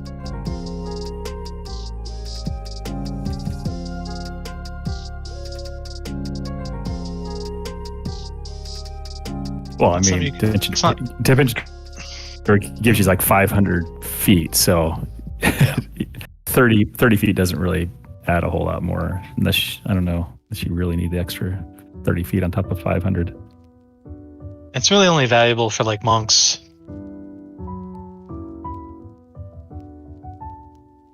Because they can go 150. That's nuts. What I'm going to do is next time we're in town, I'm going to go try and find a leather worker or some kind of person to make some saddles that I can use for some of my creatures in the bag of tricks. So if I ever pull out an axe beak or a tiger, my large creatures. I wanted to ride a certain dragon, but no. Yeah. Why haven't you jumped on the dragon yet? What's going on? I don't know. Callie hasn't let me.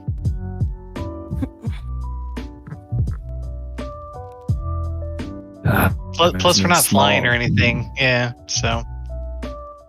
Using a small computer, and I got to use my glasses. Yeah, like if I have a tiger, I don't know why I keep rolling a 1, which is this freaking jackal. He's like worthless. Even my bear. My bear's got a lot of hit points. They're fodder. Good man. I got to get my axe beak more, or my ape. Those guys can do some stuff. My tiger.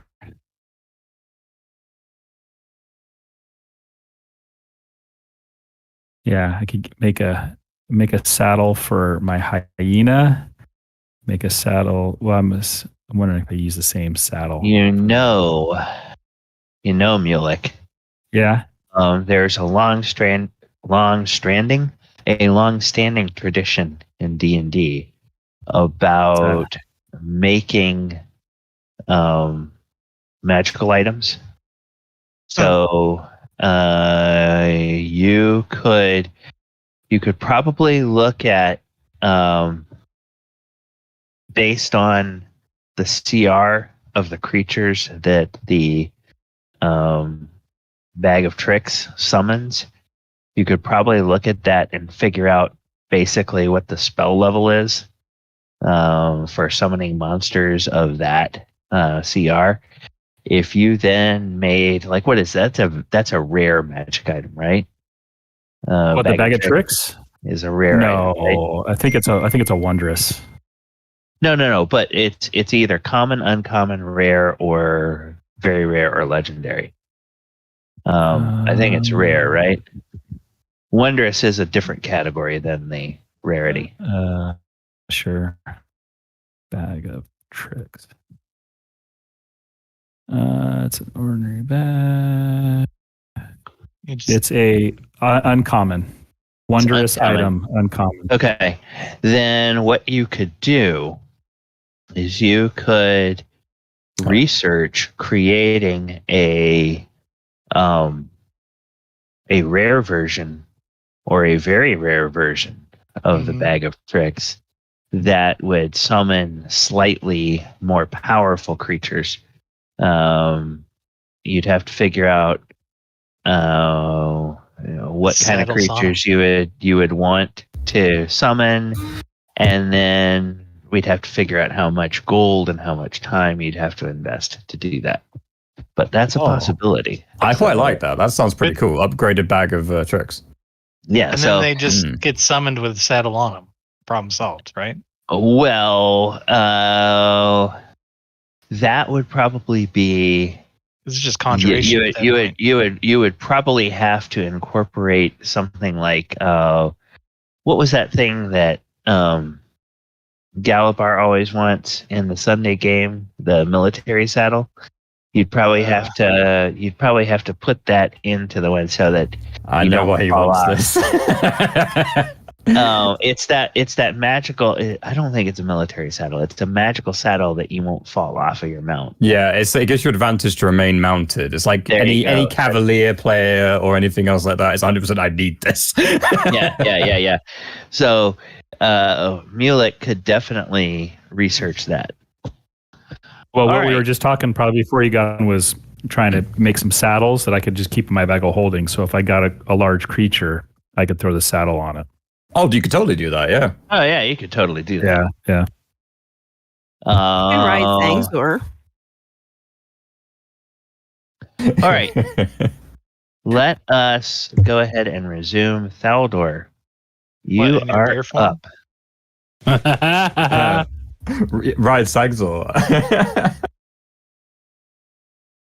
I love the idea of riding the giant goat. That'd be so much fun.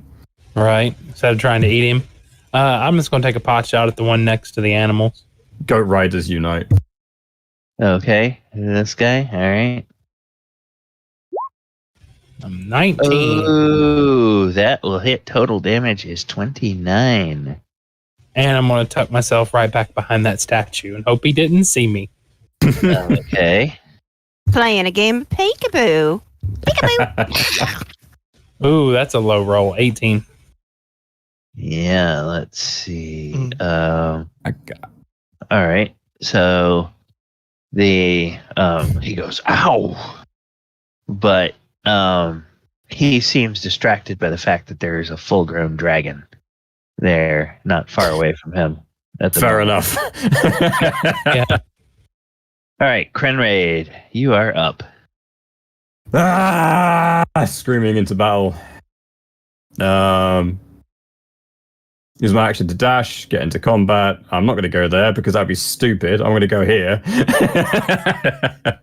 Just in case someone gets his breath weapon back. Having seen it a few times, I know what's up. I will not rage. I will pass it turn.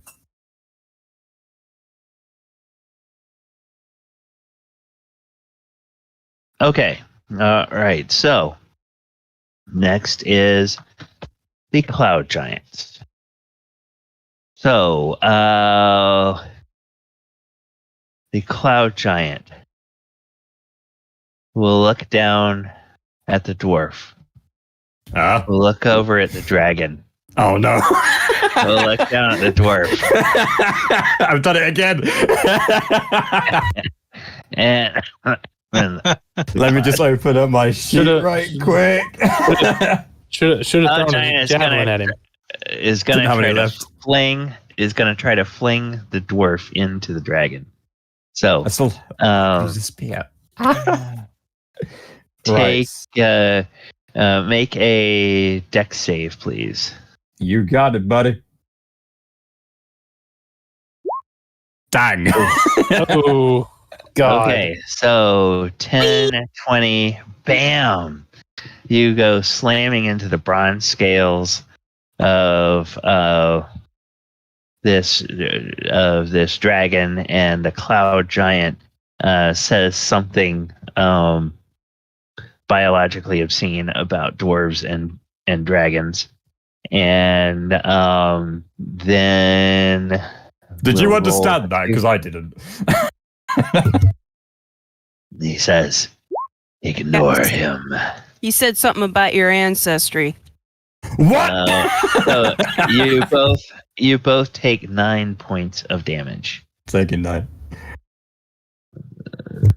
So dragon takes This has 9. played with Alright. dwarves before. And then this cloud giant will squeeze in here and says, "Oh, that's a good idea." And he'll try to pick up the jackal and throw the jackal at the dragon. So Mulek, make a that's a miss. So 10, 20. We're gonna roll 2d8. Okay, so that's 4, which I believe the jackal poofs with 4 points of He's damage, and the dragon takes 4 more, and just really at the. And this cloud giant, 10, 20, 30, 40, will come up and will make a couple of Morningstar attacks on the dragon. My spell Fellas, goes you're- off. I was about to say they're close enough. Oh, okay. No, All right. the thing was when this guy moved Okay. that it would be so- centered in where I said it would be centered, and that's so that triggers. Okay. So before he attacks, Let's see. I'll cast Fairy Fire. okay. So they have to make. I don't know why it's. Hold on a second. Yeah, they have to Display. DC 15. So these two, basically. I was hoping this guy would get a little bit closer to these two, but that didn't happen. But 2's can good.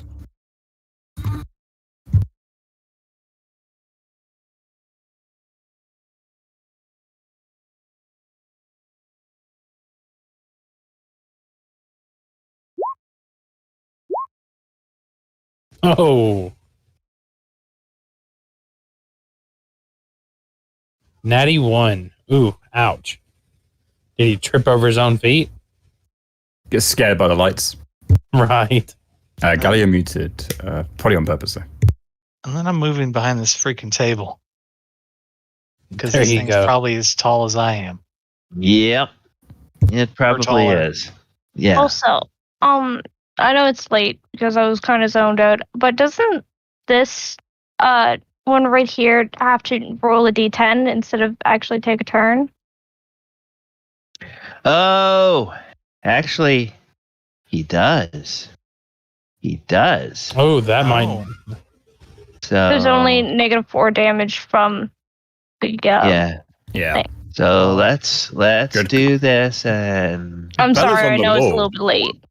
No, Bell's on the bubble. okay, 1 or 2. I'm gonna go back up here to your spell confusion. 2 to 6. No, it doesn't take an action this turn. Okay, all right. So he gets 4 hit points back, and the jackal comes back. Yep. All right, and he just stands there going blah blah blah blah blah blah. Looking at the bells in his vision. Has he made a wisdom save already? Oh, he moved it back too far. That's the end of the turn. Right. That guy, he wasn't right there. He was like right up here, wasn't he? I think he had just gotten through the door. This guy was right where that guy was. Oh, okay, Yeah, okay. So yeah, there you go, right there. Or something all right, like that. there we go. All right. So, this fellow here, he will grit his teeth. Now, this is a new round. So now, Des, go ahead and roll damage for your wall of fire. Because you now have at least one new victim. 10, 20, 30, 40.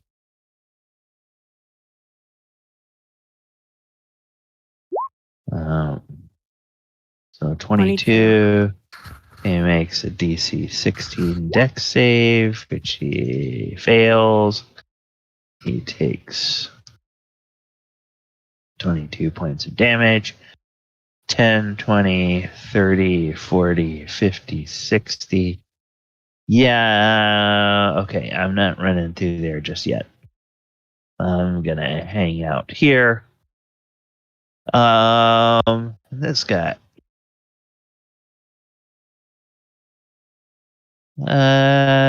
He will.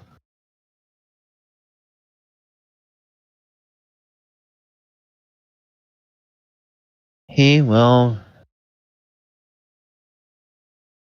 make a.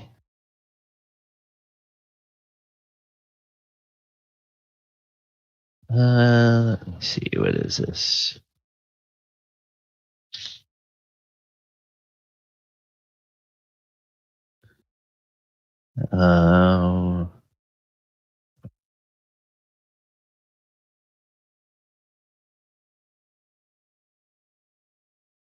Ooh. He will cast a spell.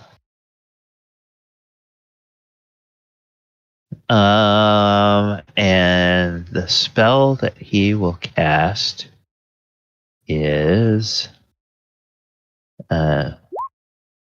this. Telekinesis. Oh. Yeah. And what he is going to do is he's just going to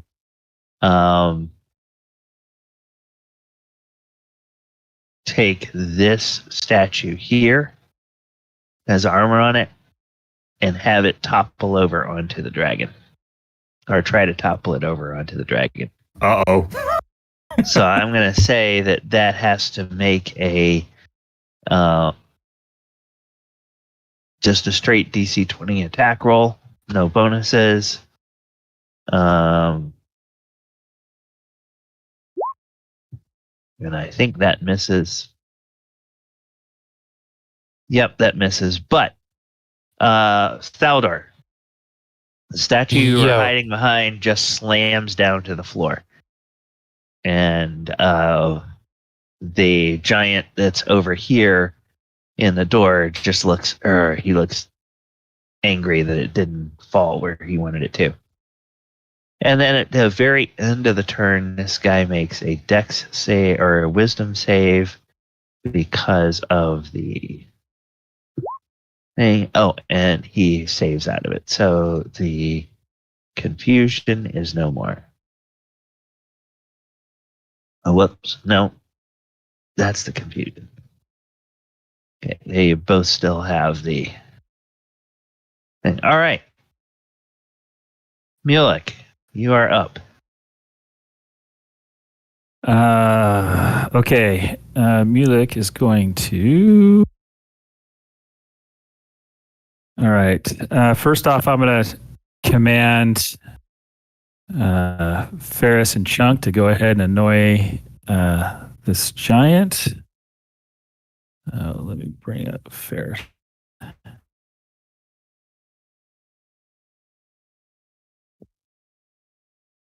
All right. First chunk's gonna bite. No. Claws. No. Come on, guys. Do some damage. No. Nothing. And then we move over and Iron Giant. Let's see. He moves over. I command him to come over and get this one. While he's doing that, he kind of pushes these two out of the way. They kind of move out of the way to make room for him. He comes up and attacks that one. He has advantage on that because of the fairy fire. Oh, he does. Okay. Oh, yeah. so then. Oh yeah. The others hit too. Then. Yeah, the bite and the bite and the claw from but the jackal missed. Okay. So 6 and 6. Okay, so 6 and 6, 12. All right, so that's minus 12. All right. Now Iron Giant, he gets. And Giant comes in and he has 2 fist attacks. So the first one is hit for 11, and second one for 10.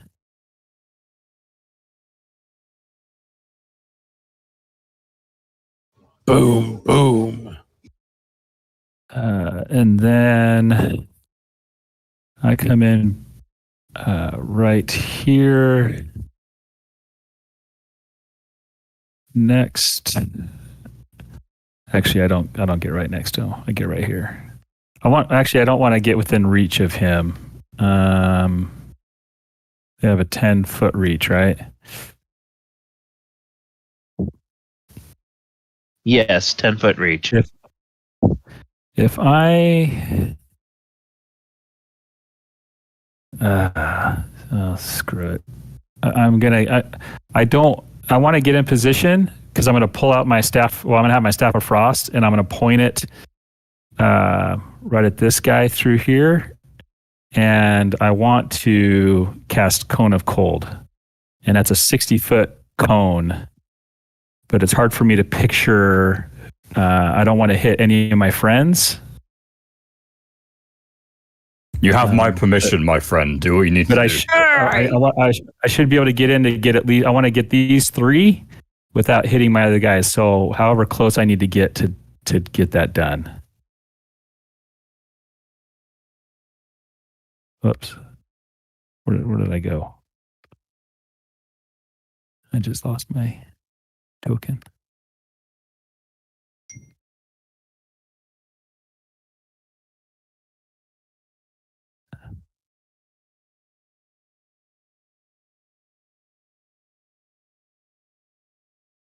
Get him out of the way there.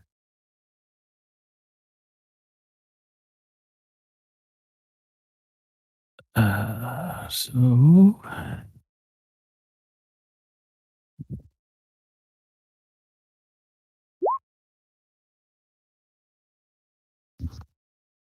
Hey, your animals all have advantage on that target, by the way. yeah, they did. We okay. They hit him. So 37 Cone of Cold to get to do Constitution saves. Okay. 37 and I had to refresh. Oh, there it is. DC 16 con saves. And am I correct that it's this guy, and this guy that you're targeting? Yes, and it's a 60-foot range, so I've got plenty of. Yeah. Okay. But I wanted to. While I'm doing those rolls, I would like you to look up Wall of Fire and see what happens when a Wall of Fire is hit by a Cone of Cold. Just to see if there's anything interaction with those. Please. Okay. So 17, 1 success. 10, that's a failure. 7, that's a failure. So 37. First guy takes half of 37, which is 18. Whoops. And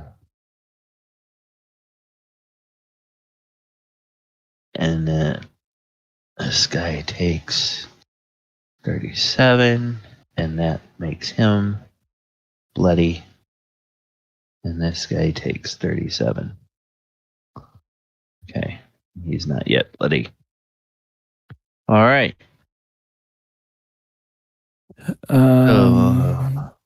All I found on the first search was, can cone of cold pass through a wall of fire? But it says there's no written rule that says an area of effect.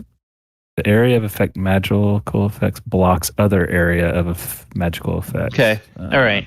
They don't interact in any way.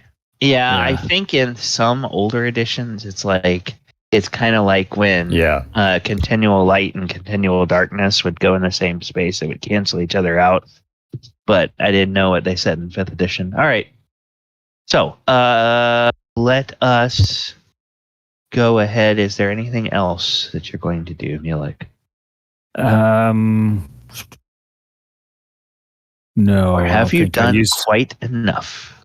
I used my full movement. So can I see that? Do they look bloodied at all, or is just they're still trucking? This guy is bloodied, and this guy is bloodied. This guy is not yet bloodied. Okay. No, that's Azarius, my turn. Your turn.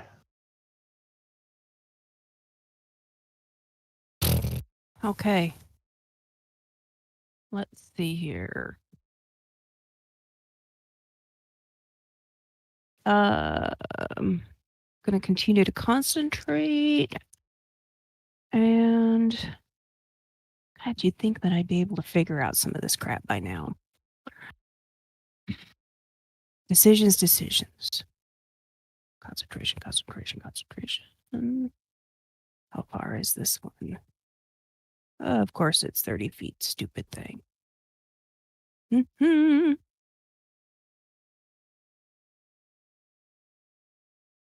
Okay. How far is that one? Crap.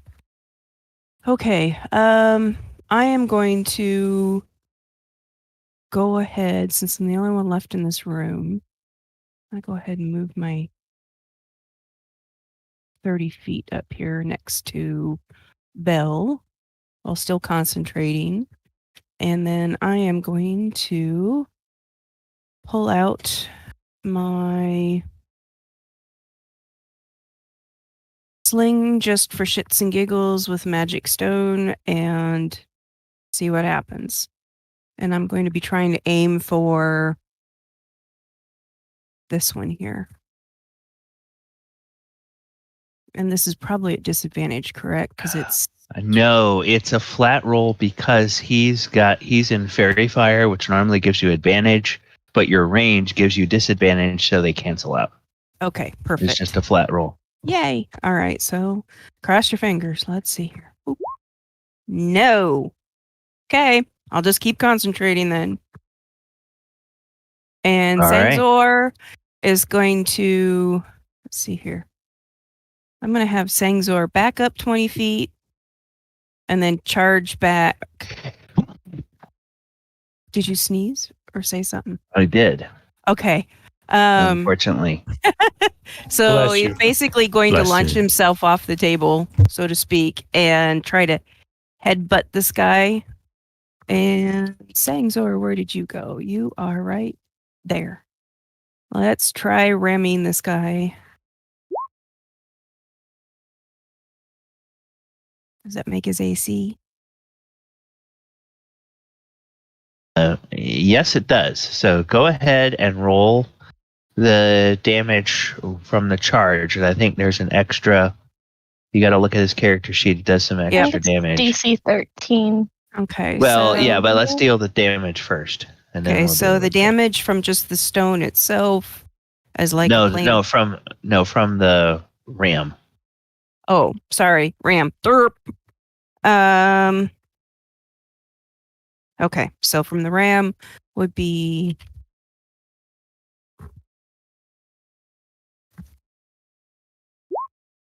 oh god damn it. Okay, so there's 5, and then for the charge, I get to roll an extra 2d4.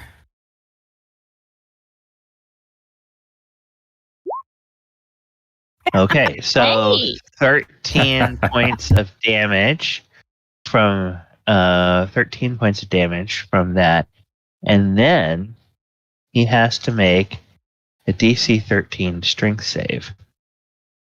Now with a 27 strength, you'd think that that's pretty easy. Okay, yes, it is. So he does not get knocked prone. Okay. However, Sangzor is now on the ground under the table. Under the table. Okay. Yeah.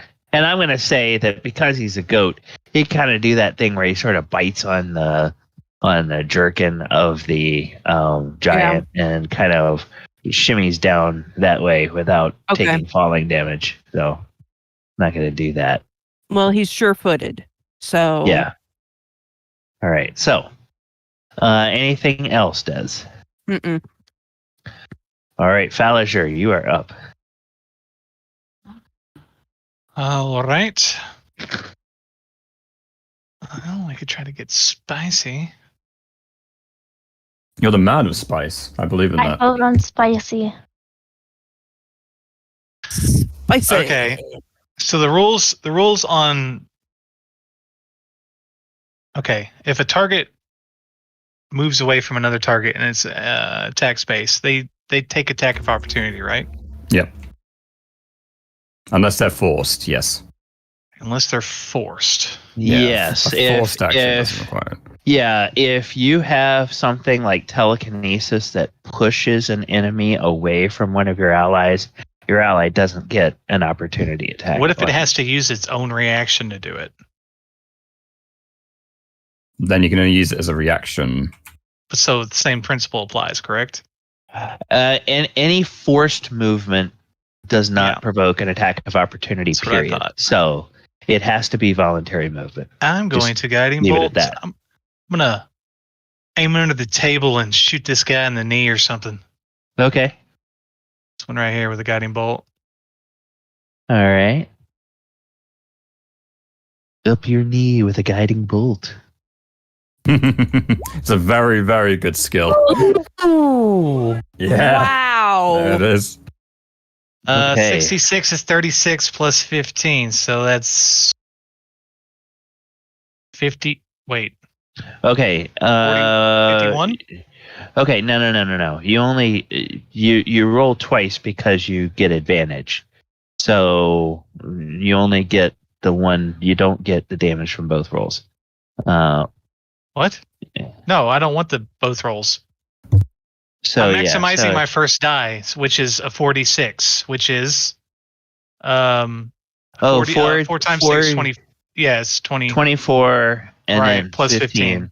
Right. 24 and 15 is 39. That's correct. Yes. I don't know why I was thinking max level 4th, but that's not right. Okay. All right.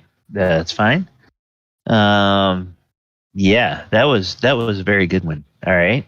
It's my turn. I will inspire. I'll look over at Bale and like, you're doing great, Bale. Is it time for me to do it too? I should kind of clap her hands and say, okay, you just gave me the go. Fallager just kind of, he's like, yeah, like kind of gives a nod, like he's thinking, what in the hell is she talking about? So you get a D8. All right, that's my turn. All right. I could have had a D8. Oh. 36 Nice. for the guy he hit. Which guy did you hit, Fallager? I think for that we all deserve This a little guy? something. Yeah, Take your advantage. This guy here. Just because I am forgetful of some things. What does inspiration do? Like, Not inspiration, bardic inspiration. Bardic inspiration, it lets you add at your level a D8 to a D20 roll. Be it an attack roll or a saving throw. Okay. And does it do ability checks too, or is it just attack rolls and saving throws? I think it does, but let me double check that. Anyhow. I will post it again for you. Here we go. Thank you. It's even better. Saving throw. No, it doesn't. Attack roll. Ability check, attack roll, or saving throw. Yeah. Well, wait a minute. As long as it's a D20. Okay. Well, it says can add the number rolled to one ability check, attack roll, or saving throw. Right, Yeah, right. yeah. So it's any Right. D20. It's all three. Yeah. Yeah. I'll start giggling happily as she wants to do her guiding bolt now, but she wants to upcast it to 3rd level. Ooh. And for some reason it would not let me. On the big giant, which looks different from everyone else. Okay. And that guy. Yeah. And so will it let me? Okay, now it lets me choose 3rd level. Ooh, you almost crit on that one too.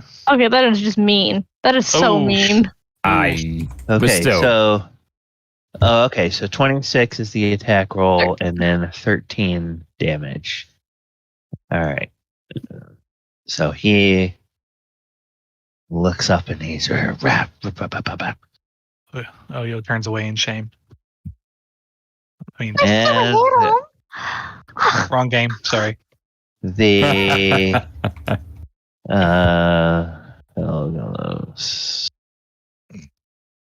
Felgalos. And as a bonus action, she'll look back at Falliger and says, "You do it better. You got this." She'll give him bardic inspiration. Oh, nice.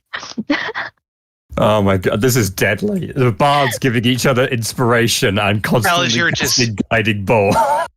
Falliger just smiles back and winks. Permanent advantage and add a D8. And there's this very slight glimmer of light twinkle in his eye as he holds up his thumbs. Thaldor bends over and pukes. All right. Well, the dragon is getting really annoyed because his breath weapon is not recharging. But he will now try to remember that he's a dragon. So he will make his multi-attack his bite and 2 claws. All at this guy right here. 29 will hit, 24 will hit, and 19 will hit. So nice. 13 and 15 is 29, 29 and 19 is 48. Ooh. So he'd be a dragon. Yeah. Yeah, so bits of this giant's clothing and armor just go flying all over the place. And he's got bloody gashes from where this dragon has attacked him. And the dragon says, "I will enjoy eating your corpse." And Thaldor, you are up. Back to me. I'm not hiding behind a statue anymore. Fun stuff. Well, I'm going to, since he's a big old boy, I'm going to shoot at this big old boy right here because the dragon can handle himself for a minute. He ain't doing no harm. Nah.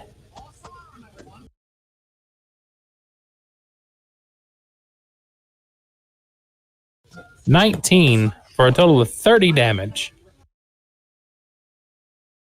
Who are you attacking? This guy, and he's within 5 feet of my allies. Well, you get advantage. Fish for a crit. Oh, wait, no, because he's fairy fire, I get advantage. That's right. Let me roll again.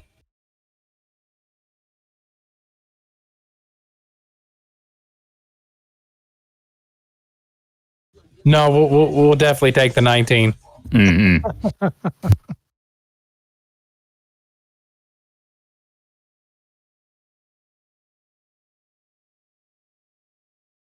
I watched that die roll across the screen. It was like it landed on 20. Then one of the other die hit it and knocked it over to a 1. I was pissed. I was like, Your 3D dice. yeah, my 3D dice. Yeah. Yeah. I don't know. I just like it. I think it's fun, especially when you crit. It does some cool effects when you crit. Nothing beats using real click clacks, though. God, the feel of real click clacks. Oh, amen. The sound, the feel. It's the best. And when you have a 3D printed dice tower that looks like a dungeon, it's pretty cool too. I've got a sword. Nice. No, I printed a keep. I printed a little, looks like a keep, and it's got a dice tray on it, and it's got stairs. But if you turn the top of the keep, it holds all your dice inside of it with a little dungeon door. Love it. Oh, yeah, it's amazing. Faldor, anything else? I guess I'm going to try to run over here 5, 10, 15, 20, 25 and hide behind the dragon and the bookshelf as my bonus action. Okay. That'll work. There we go. Dirty 20. All right. Now, at the end of your turn, the dragon remembers that he's a dragon and that he gets legendary actions. He does, yeah. So I'm about to say. He will make a tail attack against this same guy. And 25. Nice. 16 more bludgeoning damage to him. And so he then we have Krenraid is up. Well, this guy said the wrong thing, or at least he perceived to have been such, because it does this wonderful input. So Krenraid's going to burst into a rage by screaming, Baruch Tanal! And start hammering away, as he does. Like you do. So we will attack the one that has the fairy fire first, because now I know fairy fire good, he distracted, easier to hit the feet. So we will attack him want first. the pinkitos. And we'll make this a great weapon attack. So we'll take -5 to the roll, plus 10 damage. I think we hit him. Yes, you did. Okay, so 16. All right, he is still up, but he's looking very wobbly. Oh. Yep. There's also the GWM. Okay. Actually, with the Divine Fury and that great Weapon Master, how would you like to kill this? How would you like to kill this giant? Well, he flung me into a dragon and then insulted my ancestry, a dwarf whose ancestry is mostly dead. So, screaming at the top of his lungs, "Hail Christ!" and just jump up and smack him. I'm aiming for his crotch. I'm going for a low blow. I'm destroying him. And when the giant falls, Felgalos looks over at Dez and says, "Remind me not to get your small friend angry." I don't think I'd like him very much if he was angry. Dez just laughs. Being behind the dragon, I say in Draconic, we love him when he's angry. He's so cute. Attack again. Okay, which are you going for this guy? Yeah, it's the only one I can hit. We'll make this a reckless. Why not? GWM -5 to the roll, 19. Hey, 19. Okay, 19 to attack, so 21 damage. Also, I have completely been misremembering this. Barbarians get bonus to the damage rolls because of the rage. I forgot about that for the past 6 months. I think the barbarian needs to wake up. Oh my god! I'll add that in. I have them all up right now. It's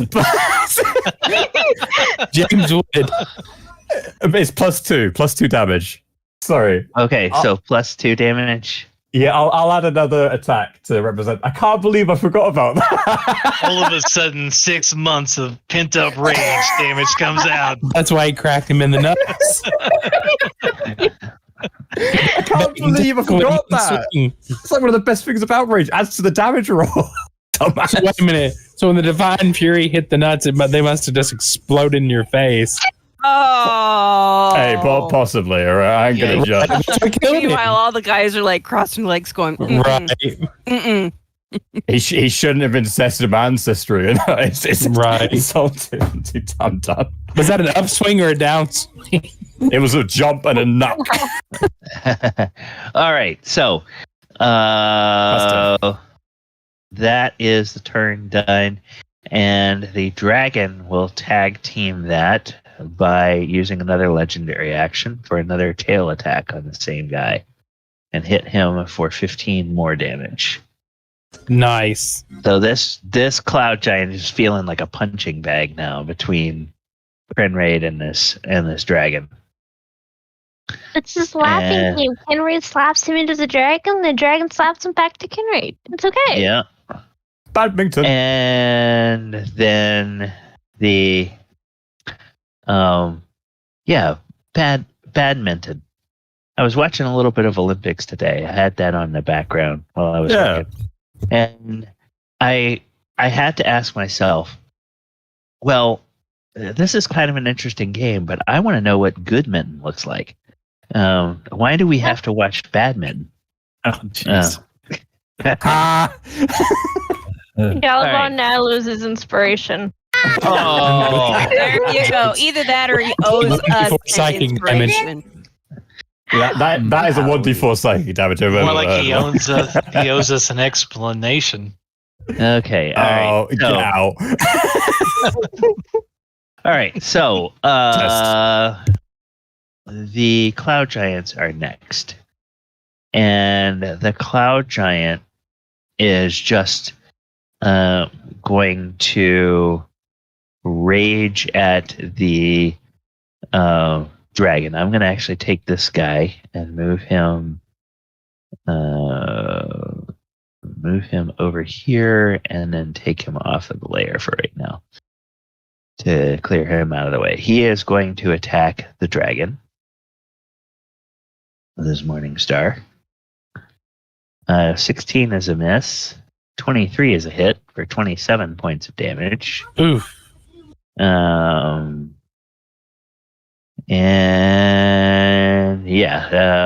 so there's a few scales that crumble off. Then this one goes 5, 10, and he is going to. He's seen something else that has happened so far in this battle. He thinks maybe there's someone possibly more dangerous on the field than the dwarf. So he's going to try to fling Mulek into the dragon. Probably an accurate assumption, but I'm still insulted. So he will do his fling attack. Make a DC 20 dex save, if you will, please. DC 20 dex save.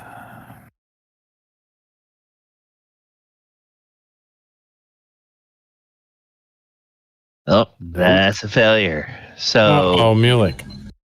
So you get hurled 10 feet into the dragon, and you and the dragon both take 1d8 damage. So, you both take 8 points of damage. Wow. So four of that damage will get absorbed magically by the shield guardian. Okay. So, I and only with take 4. and with that hit, the dragon is bloodied.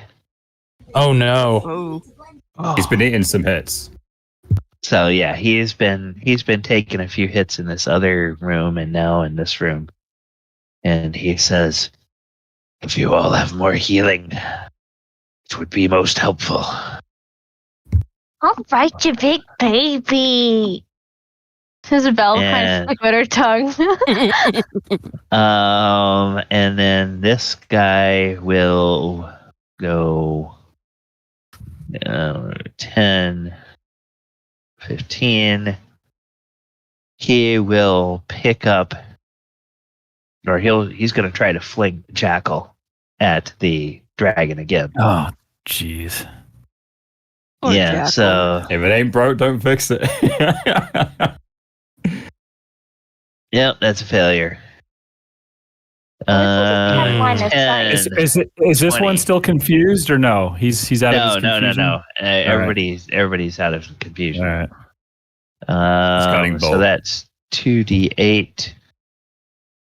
Most likely a fatal throw for. Yep. Yep. He's gone. So the Jackal's gone, and this guy takes 6 more damage.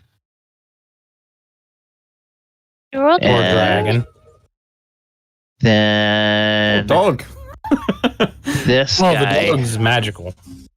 will go Comrade doesn't know True. 10, 20, 30, 40. So Des, you can make a roll for your wall of fire. For the I hope damage. the dragon gets his breath weapon back and just fries them all. 24. Okay. that. Very Good job, nice. Des. DC 16 dex save. He fails that. So Nice. he takes all of it. That has really come in handy, Des. Yep. Very useful spell. I have That's- finally found my purpose. Just block exits with fire. Yep. Also, the spike growth from before when we were fighting the zombies. There's all sorts yeah. of wonderful Yeah, spells. you're very helpful. Oh, yeah. Control. Yeah. Yeah. All right. So, that's what's that? the Oh, giants. hold on, I'm getting What? a sending. Oh, Adamant says, great job. He wants the spell back. Does a jackal only have 1 HP? No, it has 3. So whenever you got thrown, wouldn't you still be alive? Because you accidentally rolled a 2d8 instead of a 1d8.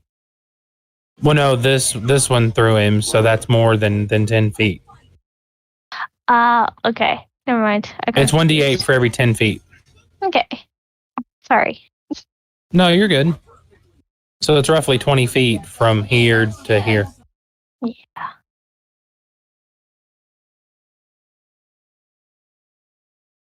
Roughly 20, 25 feet. All right. So, that was the Cloud Giants, and at the end of the Cloud Giants' turn, the dragon is going to use his third and final legendary action, tail attack. Oh, and he misses. Wow, rolled a nat 1, so he's got a plus 12 to his attack rolls. Jesus. Yeah. He is a dragon. He's a dragon, yeah. Oh no! Wait. He's got that bardic inspiration. He does, yeah. Also, So- oh yeah, that's 4. there we go. So that's a 17. He's used the bardic inspiration.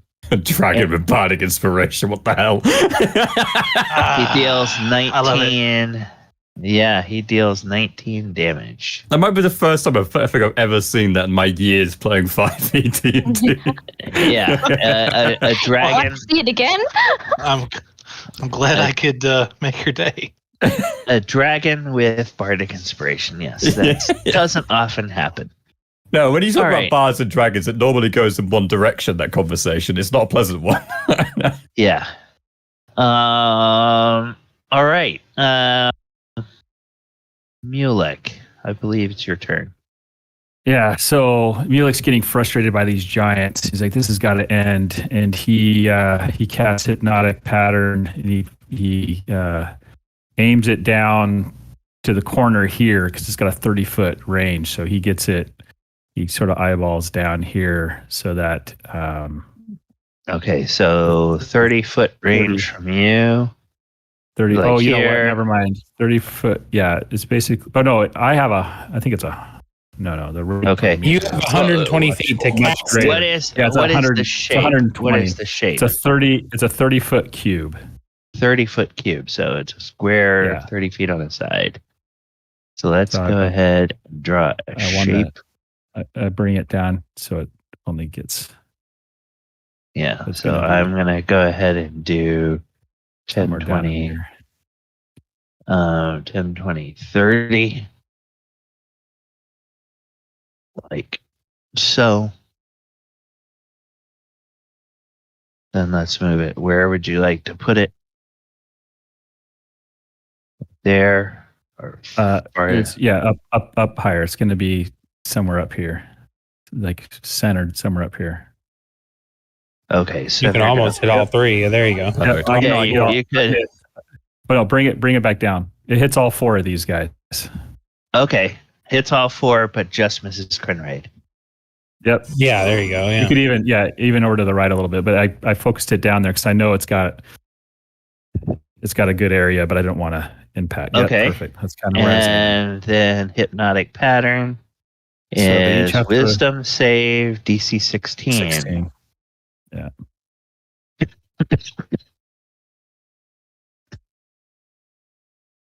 One fail. Two fail. Three fail. All four fail. So And it lasts for a minute if we're still in combat. charmed for the duration. They can't do anything. Okay, now remember the charm is a condition, and there are certain things that will break the charm condition. So what do you do as soon as that spell goes off? And Yeah, you notice I yell to the party one at a time. Focus one at a time. Oh, yeah. Focus And- attacks one at a time. Don't attack multiple. Breaks the charm. So this guy. They've seen this. They've seen me cast this before. So I'm assuming I'm mainly conversations. thinking of your dragon friend. Oh, yeah, dragon. Goes. Focus. You can say that in Draconic if you wanted to. Yeah. Oh, inflict wounds? Who are you going to inflict No, I wounds said on? ignore that. I accidentally was trying to click the information tab, not cast it. Okay. Happens to the best of us.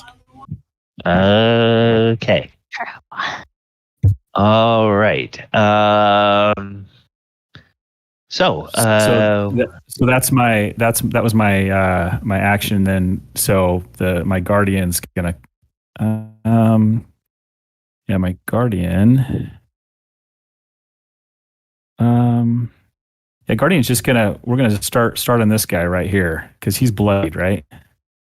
Yeah, and it's got guiding bolt too, so smack he's away. bloodied. Yeah, so we're gonna focus on this guy. Follow my guardian, and my guardian's gonna attack. Let's see. Ugh, come on. 13 will miss. 16 will hit, so he does 7 bludgeoning damage, and shakes off the charmed effect. And So he's no longer charmed. Come on, get off here. And then the bear is gonna do his multi-attack. And that will hit with a 22 for the bite.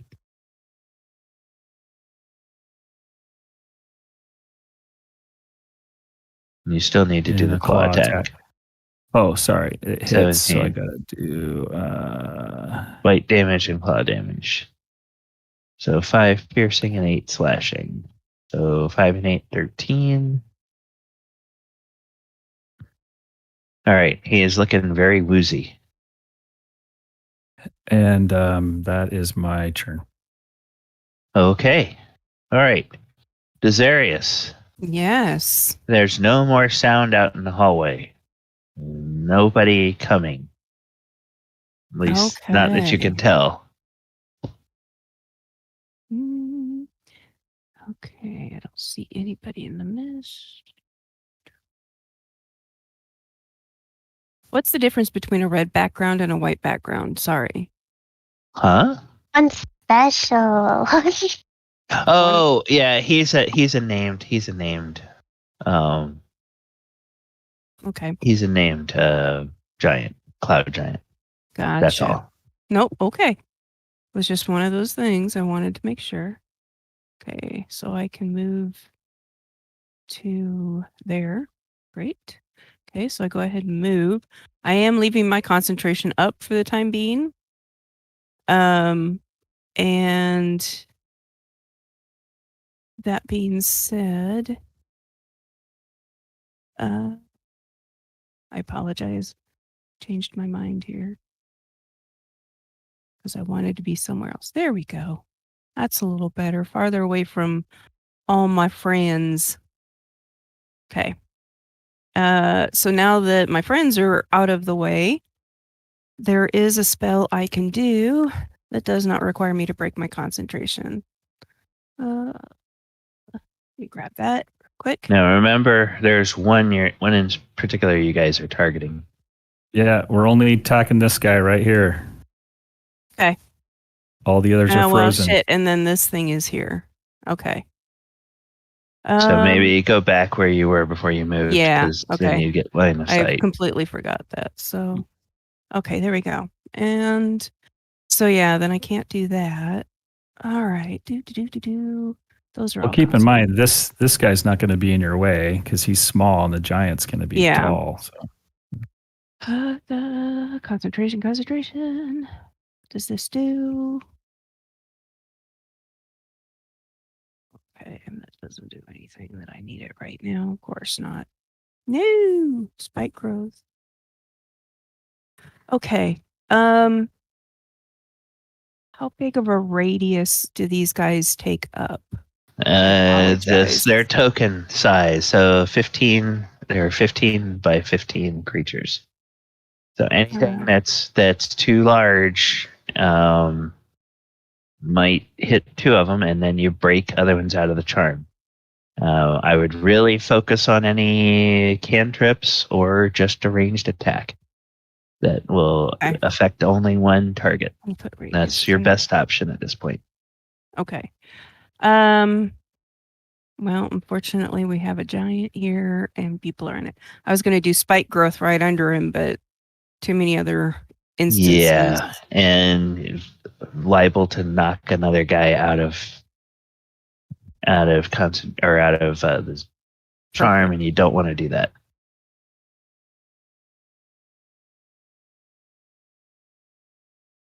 Okay, I guess I'm gonna just cast this then. Reduce flame. There you go. Okay, actually, it was also attack with a flame. Okay, cast a spell. Hurl the flame within 30 feet. Okay. And then make a ranged spell attack on a hit. Okay. Yep. That's far enough.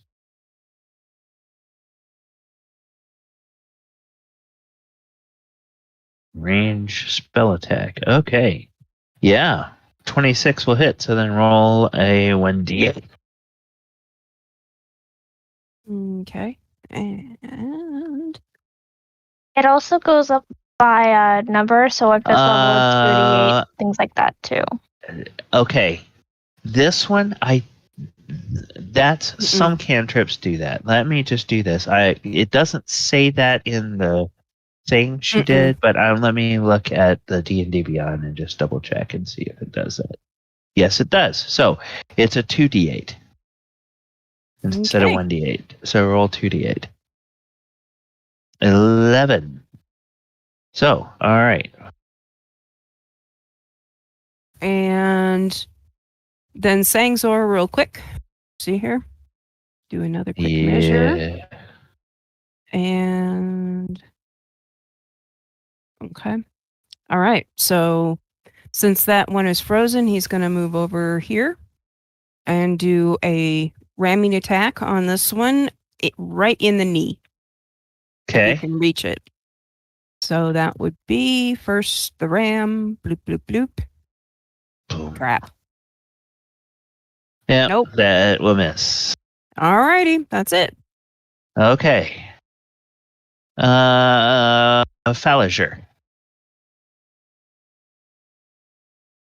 All right. So this guy's hurting pretty bad, right? The guy that's He's being bleeding beat all over the on. place? Yeah, that guy is bleeding all over the place. All right. I'll just cast Fairy Fire on these two in the back. Okay. DC So, 15. when they're charmed, that doesn't affect their. No, they're just wisdom incapacitated. save. It means they can't take Okay. actions or reactions. It's a wisdom save, right? Dex save, is it not? Dex save. Okay. And I'll post it again. Okay. One fails. So he is outlined in a nimbus flame. One succeeds. And so he is not. All right. Anything else? Nope. That is my turn. All right. Belle. Ella mumble and grumble to herself, having to walk all the way over to the dragon again, having to use her feline agility again to be able to make it all the way over to the dragon. And yeah, I can use this again because I've been standing there for 2 rounds now, so just if people were asking about that. And she is going to gently poke the dragon's leg, just constantly just saying, hey, just to see what his reaction would be as she does cure wounds at 4th level. And again, what? Oh, goodness. Don't feel bad. Every little helps. Hey, yeah. +7. Oh, wait, no, 15 plus 15. Okay, +8. And with that, the dragon is no longer bloodied. Yay. So, And there was much rejoicing. yeah, he says, "Thank you again, Yay. one." All right, and Felagos. The dragon will say, "Very well. If we must only attack one at a time, he will move in here, and he will make." Does he get his breath back? Yeah. Let's see. Nope, he does not. That is like the 3rd one you've rolled in a row. I think it's the 4th one I've rolled in a row. It's a few. So he will do bite 15 for 23 damage, and this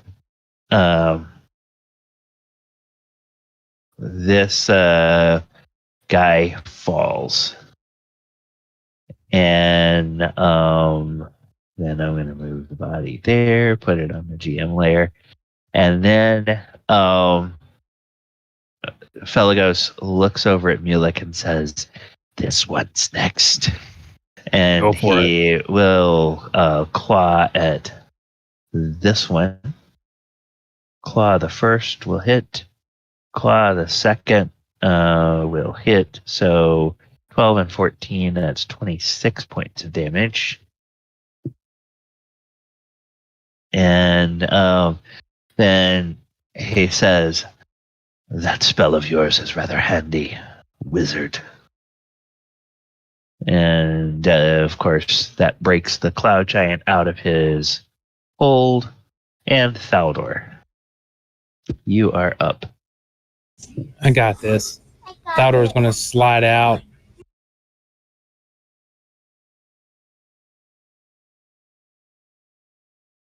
Just 15 feet, so I can see on the other side of the dragon and shoot through my allies. I just say duck, and I'm going to take a light crossbow attack against the awake one.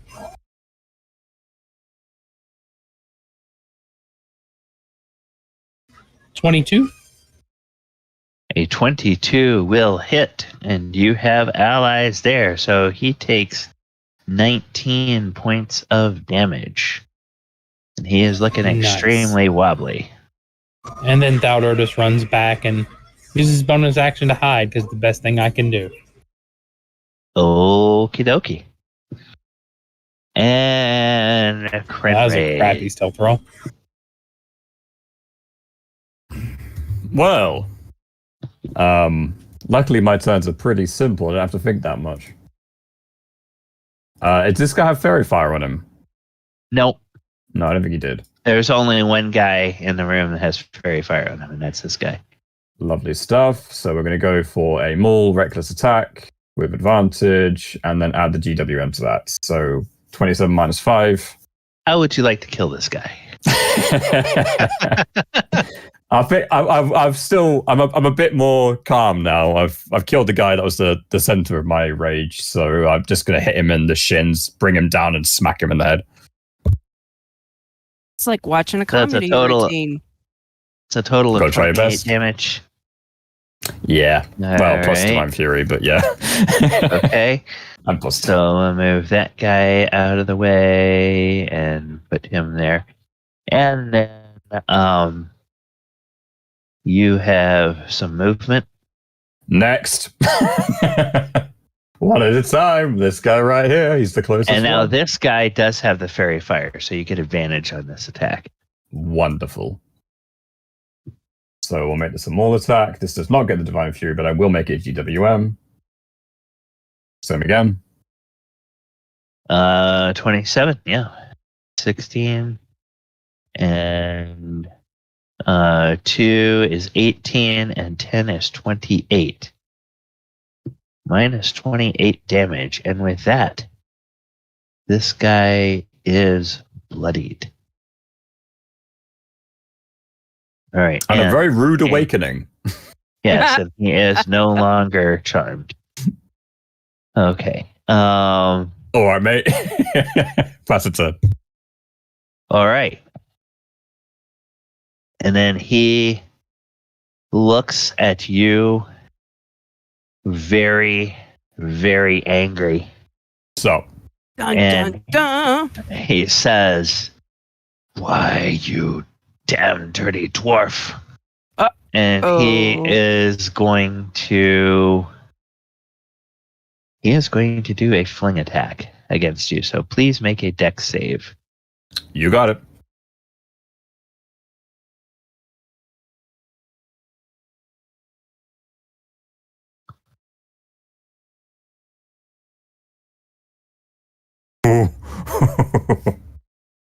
Close. You don't have advantage on that dex save, do you? I do, because of a barbarian feature. Do. Mhm. Okay.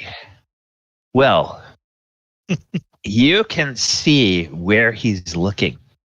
And he was not looking at the dragon. He was looking out that arrow slit. As he goes to grab you. And you duck out of the way. And now he's just really ticked off. And his buddy. Oh, his buddy can't do anything unless the fling is an action, and he doesn't have any other attacks that he can do along with the fling. Okay, well that's too bad. All right. So that was his turn. Tactically, maybe not the best thing. So, but if he did throw me out a window, it would be hilarious. Felix, you are up.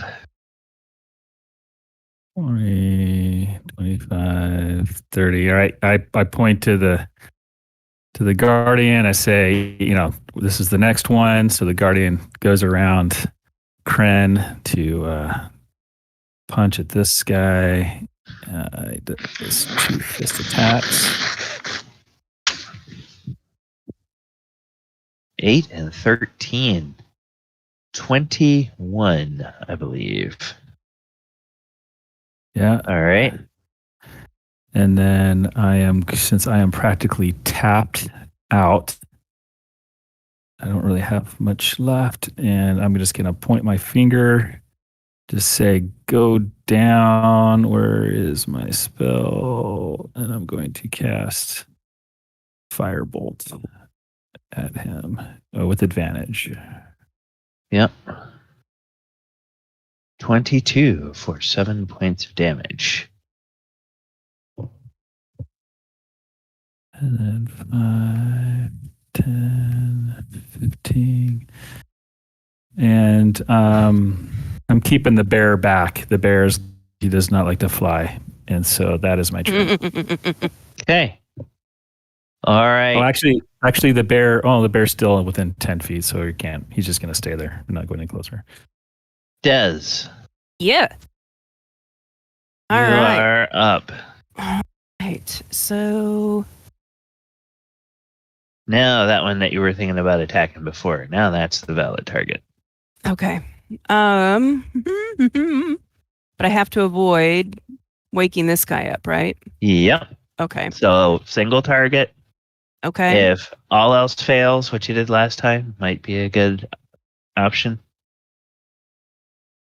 All right. So we're just going to throw another bit of flame at him and just hope everything connects. So every little bit helps.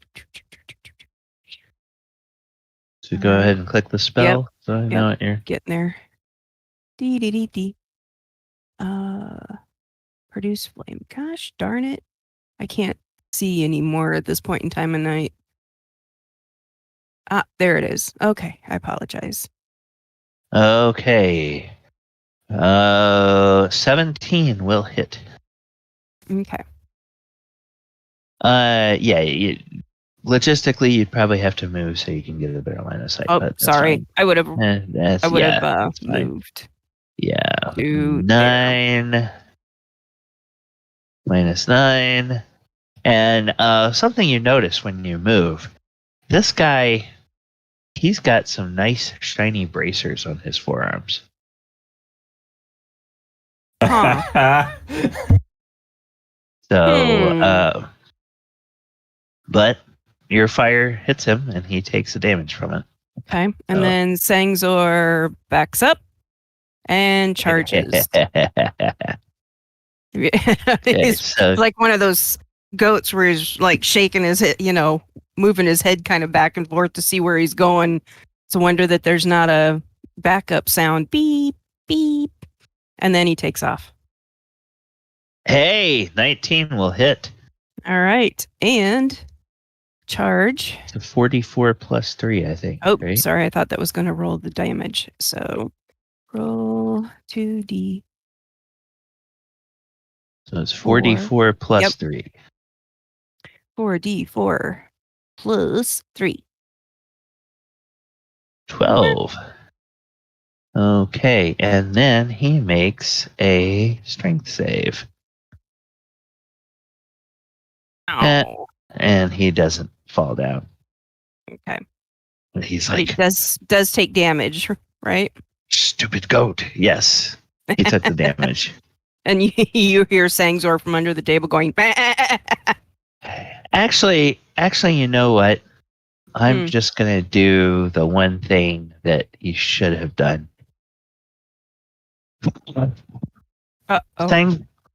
Sangzor had to back up to 20 feet in range. Opportunity. So AC 13, will that hit the goat? Yes. 21 points of damage. Oh, he only has 19 points of damage. Damn. The goat falls. Because the goat is a natural creature, it does not dissipate. And he does not take that 12 damage. So. Oh, the goat! No!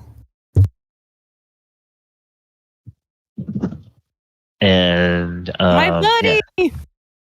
Yeah. And so he just says, I'll deal with the rest of you. And then Falliger, or anything else does. No. All right, Falliger, and this is going to be the last round for the evening. How badly does that guy look? He's bloodied. Yeah, You can tell he's bloodied. not wobbling or anything. All right. You can tell he's bloodied or not bloodied. That's true. All right. You know what? But what type of degree is he bloodied? Is he bloody blooded or is he bloodied? The extra bloody or semi-bloody? I was kidding. He's bloody, bloody, bloody, bloody, bloody, and spam. Oh, that's that means he only has like 2 hit points left. Spam. No. Spam, bloody, spam, bloody, bloody, spam. Okay, Falliger is just gonna get this over with this guy. He's gonna cast. I think third we're all level. a little punch drunk at this point in time. He's going to cast a 3rd level guiding bolt. Okay.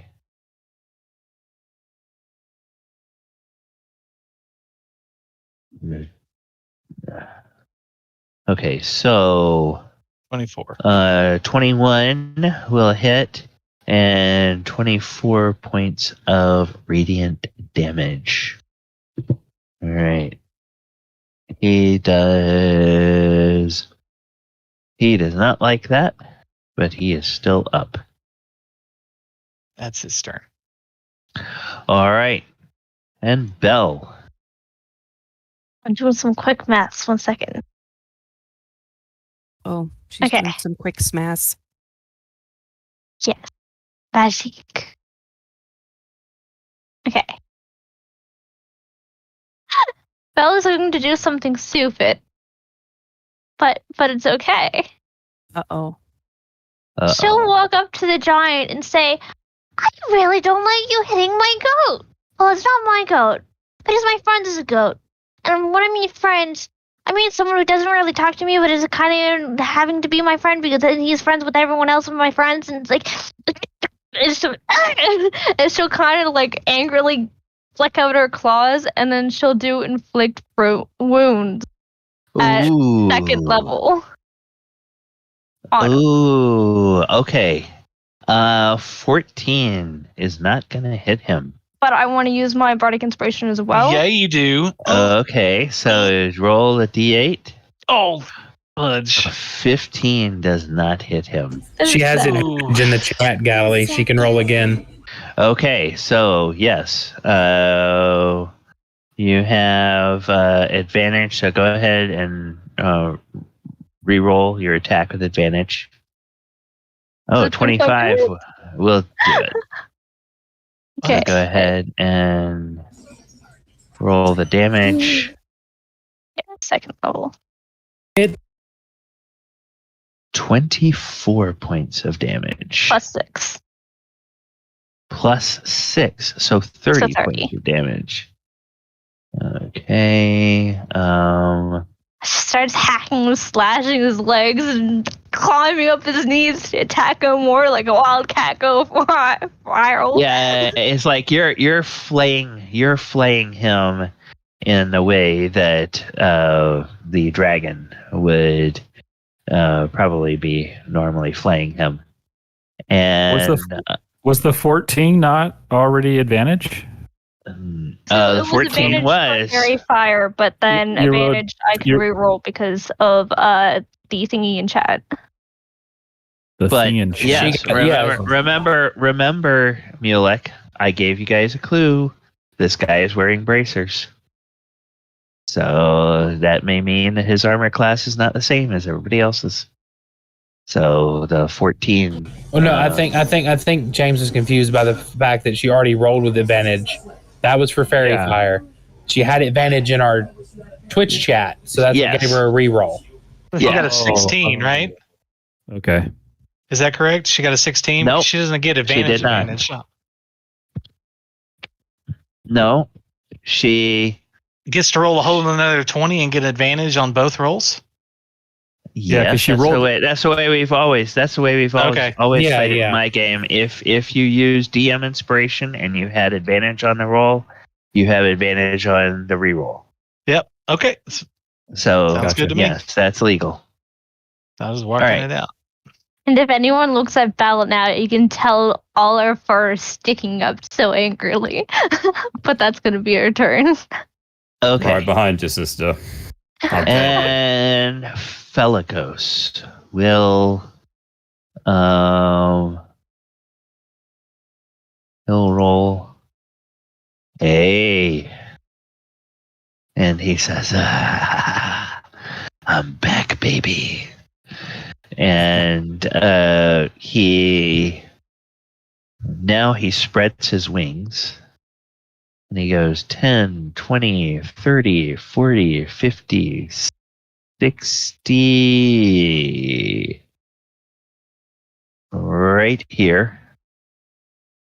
And as he hovers, he will breathe he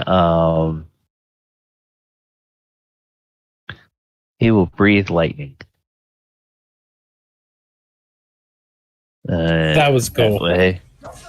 And so Des, he's kind of up in the air and aiming it down. So he hits like this guy in the shoulders and this guy around the knees. So he's well above Dez's head. And that is 12. What the hell is it? 12d6? 12d10. 12d10. Yeah, 12d10. Yeah, so Meanwhile, Dez is feeling this massive downdraft. Just the air is blowing down on Dez. Whoa. Yeah. Very loud We sound. smell the ozone. 70 points of damage. Wow. Wow. Okay, this guy just gets fried, even if he makes a save. But I will give them both a dex save. So dex, yeah. No. Is it really 20. 12d10? Shit. Yeah. Adult dragons are nothing to mess around with. This guy takes 70 points of damage. His charm is knocked off. And even with that, he's not yet bloodied. So you can take off the wall of fires because Des would have lost concentration when okay. died. Oh, okay. All right. Like, no, Sangzar! Oh, my buddy! Yeah, fair enough. All right. And that is the end of the round, and that is where we will leave it tonight. So, the tally stands. Well, the Giants aren't doing so well at defending their castle. The party and their dragon ally are kicking some butt and taking some names. Yeah, man, it's like real life. Giants are Wait, losing. they have names? Yeah, but we lost our buddy Sangzor. Yes. So we will pick this up at the top of the next round.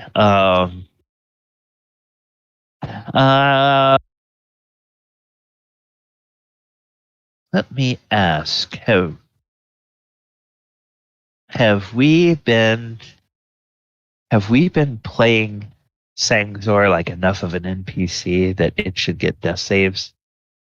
Of course. Yeah. If it's Yeah. not a familiar, yeah. He's not a familiar. I mean, he came with us. Yeah, he was a real He creature. very All well right. could have stayed back, but Okay, so Des, when your turn comes up next time, just remember that part of your turn will be making a death save for Sangzor. Okay. And we will see if he is able to save out of that or stabilize. Okay. Or if somebody can do something for him before he completely dies. Because he only took 21 points of damage. He did not take twice his full hit points. So it's not an insta automatic kill. All right.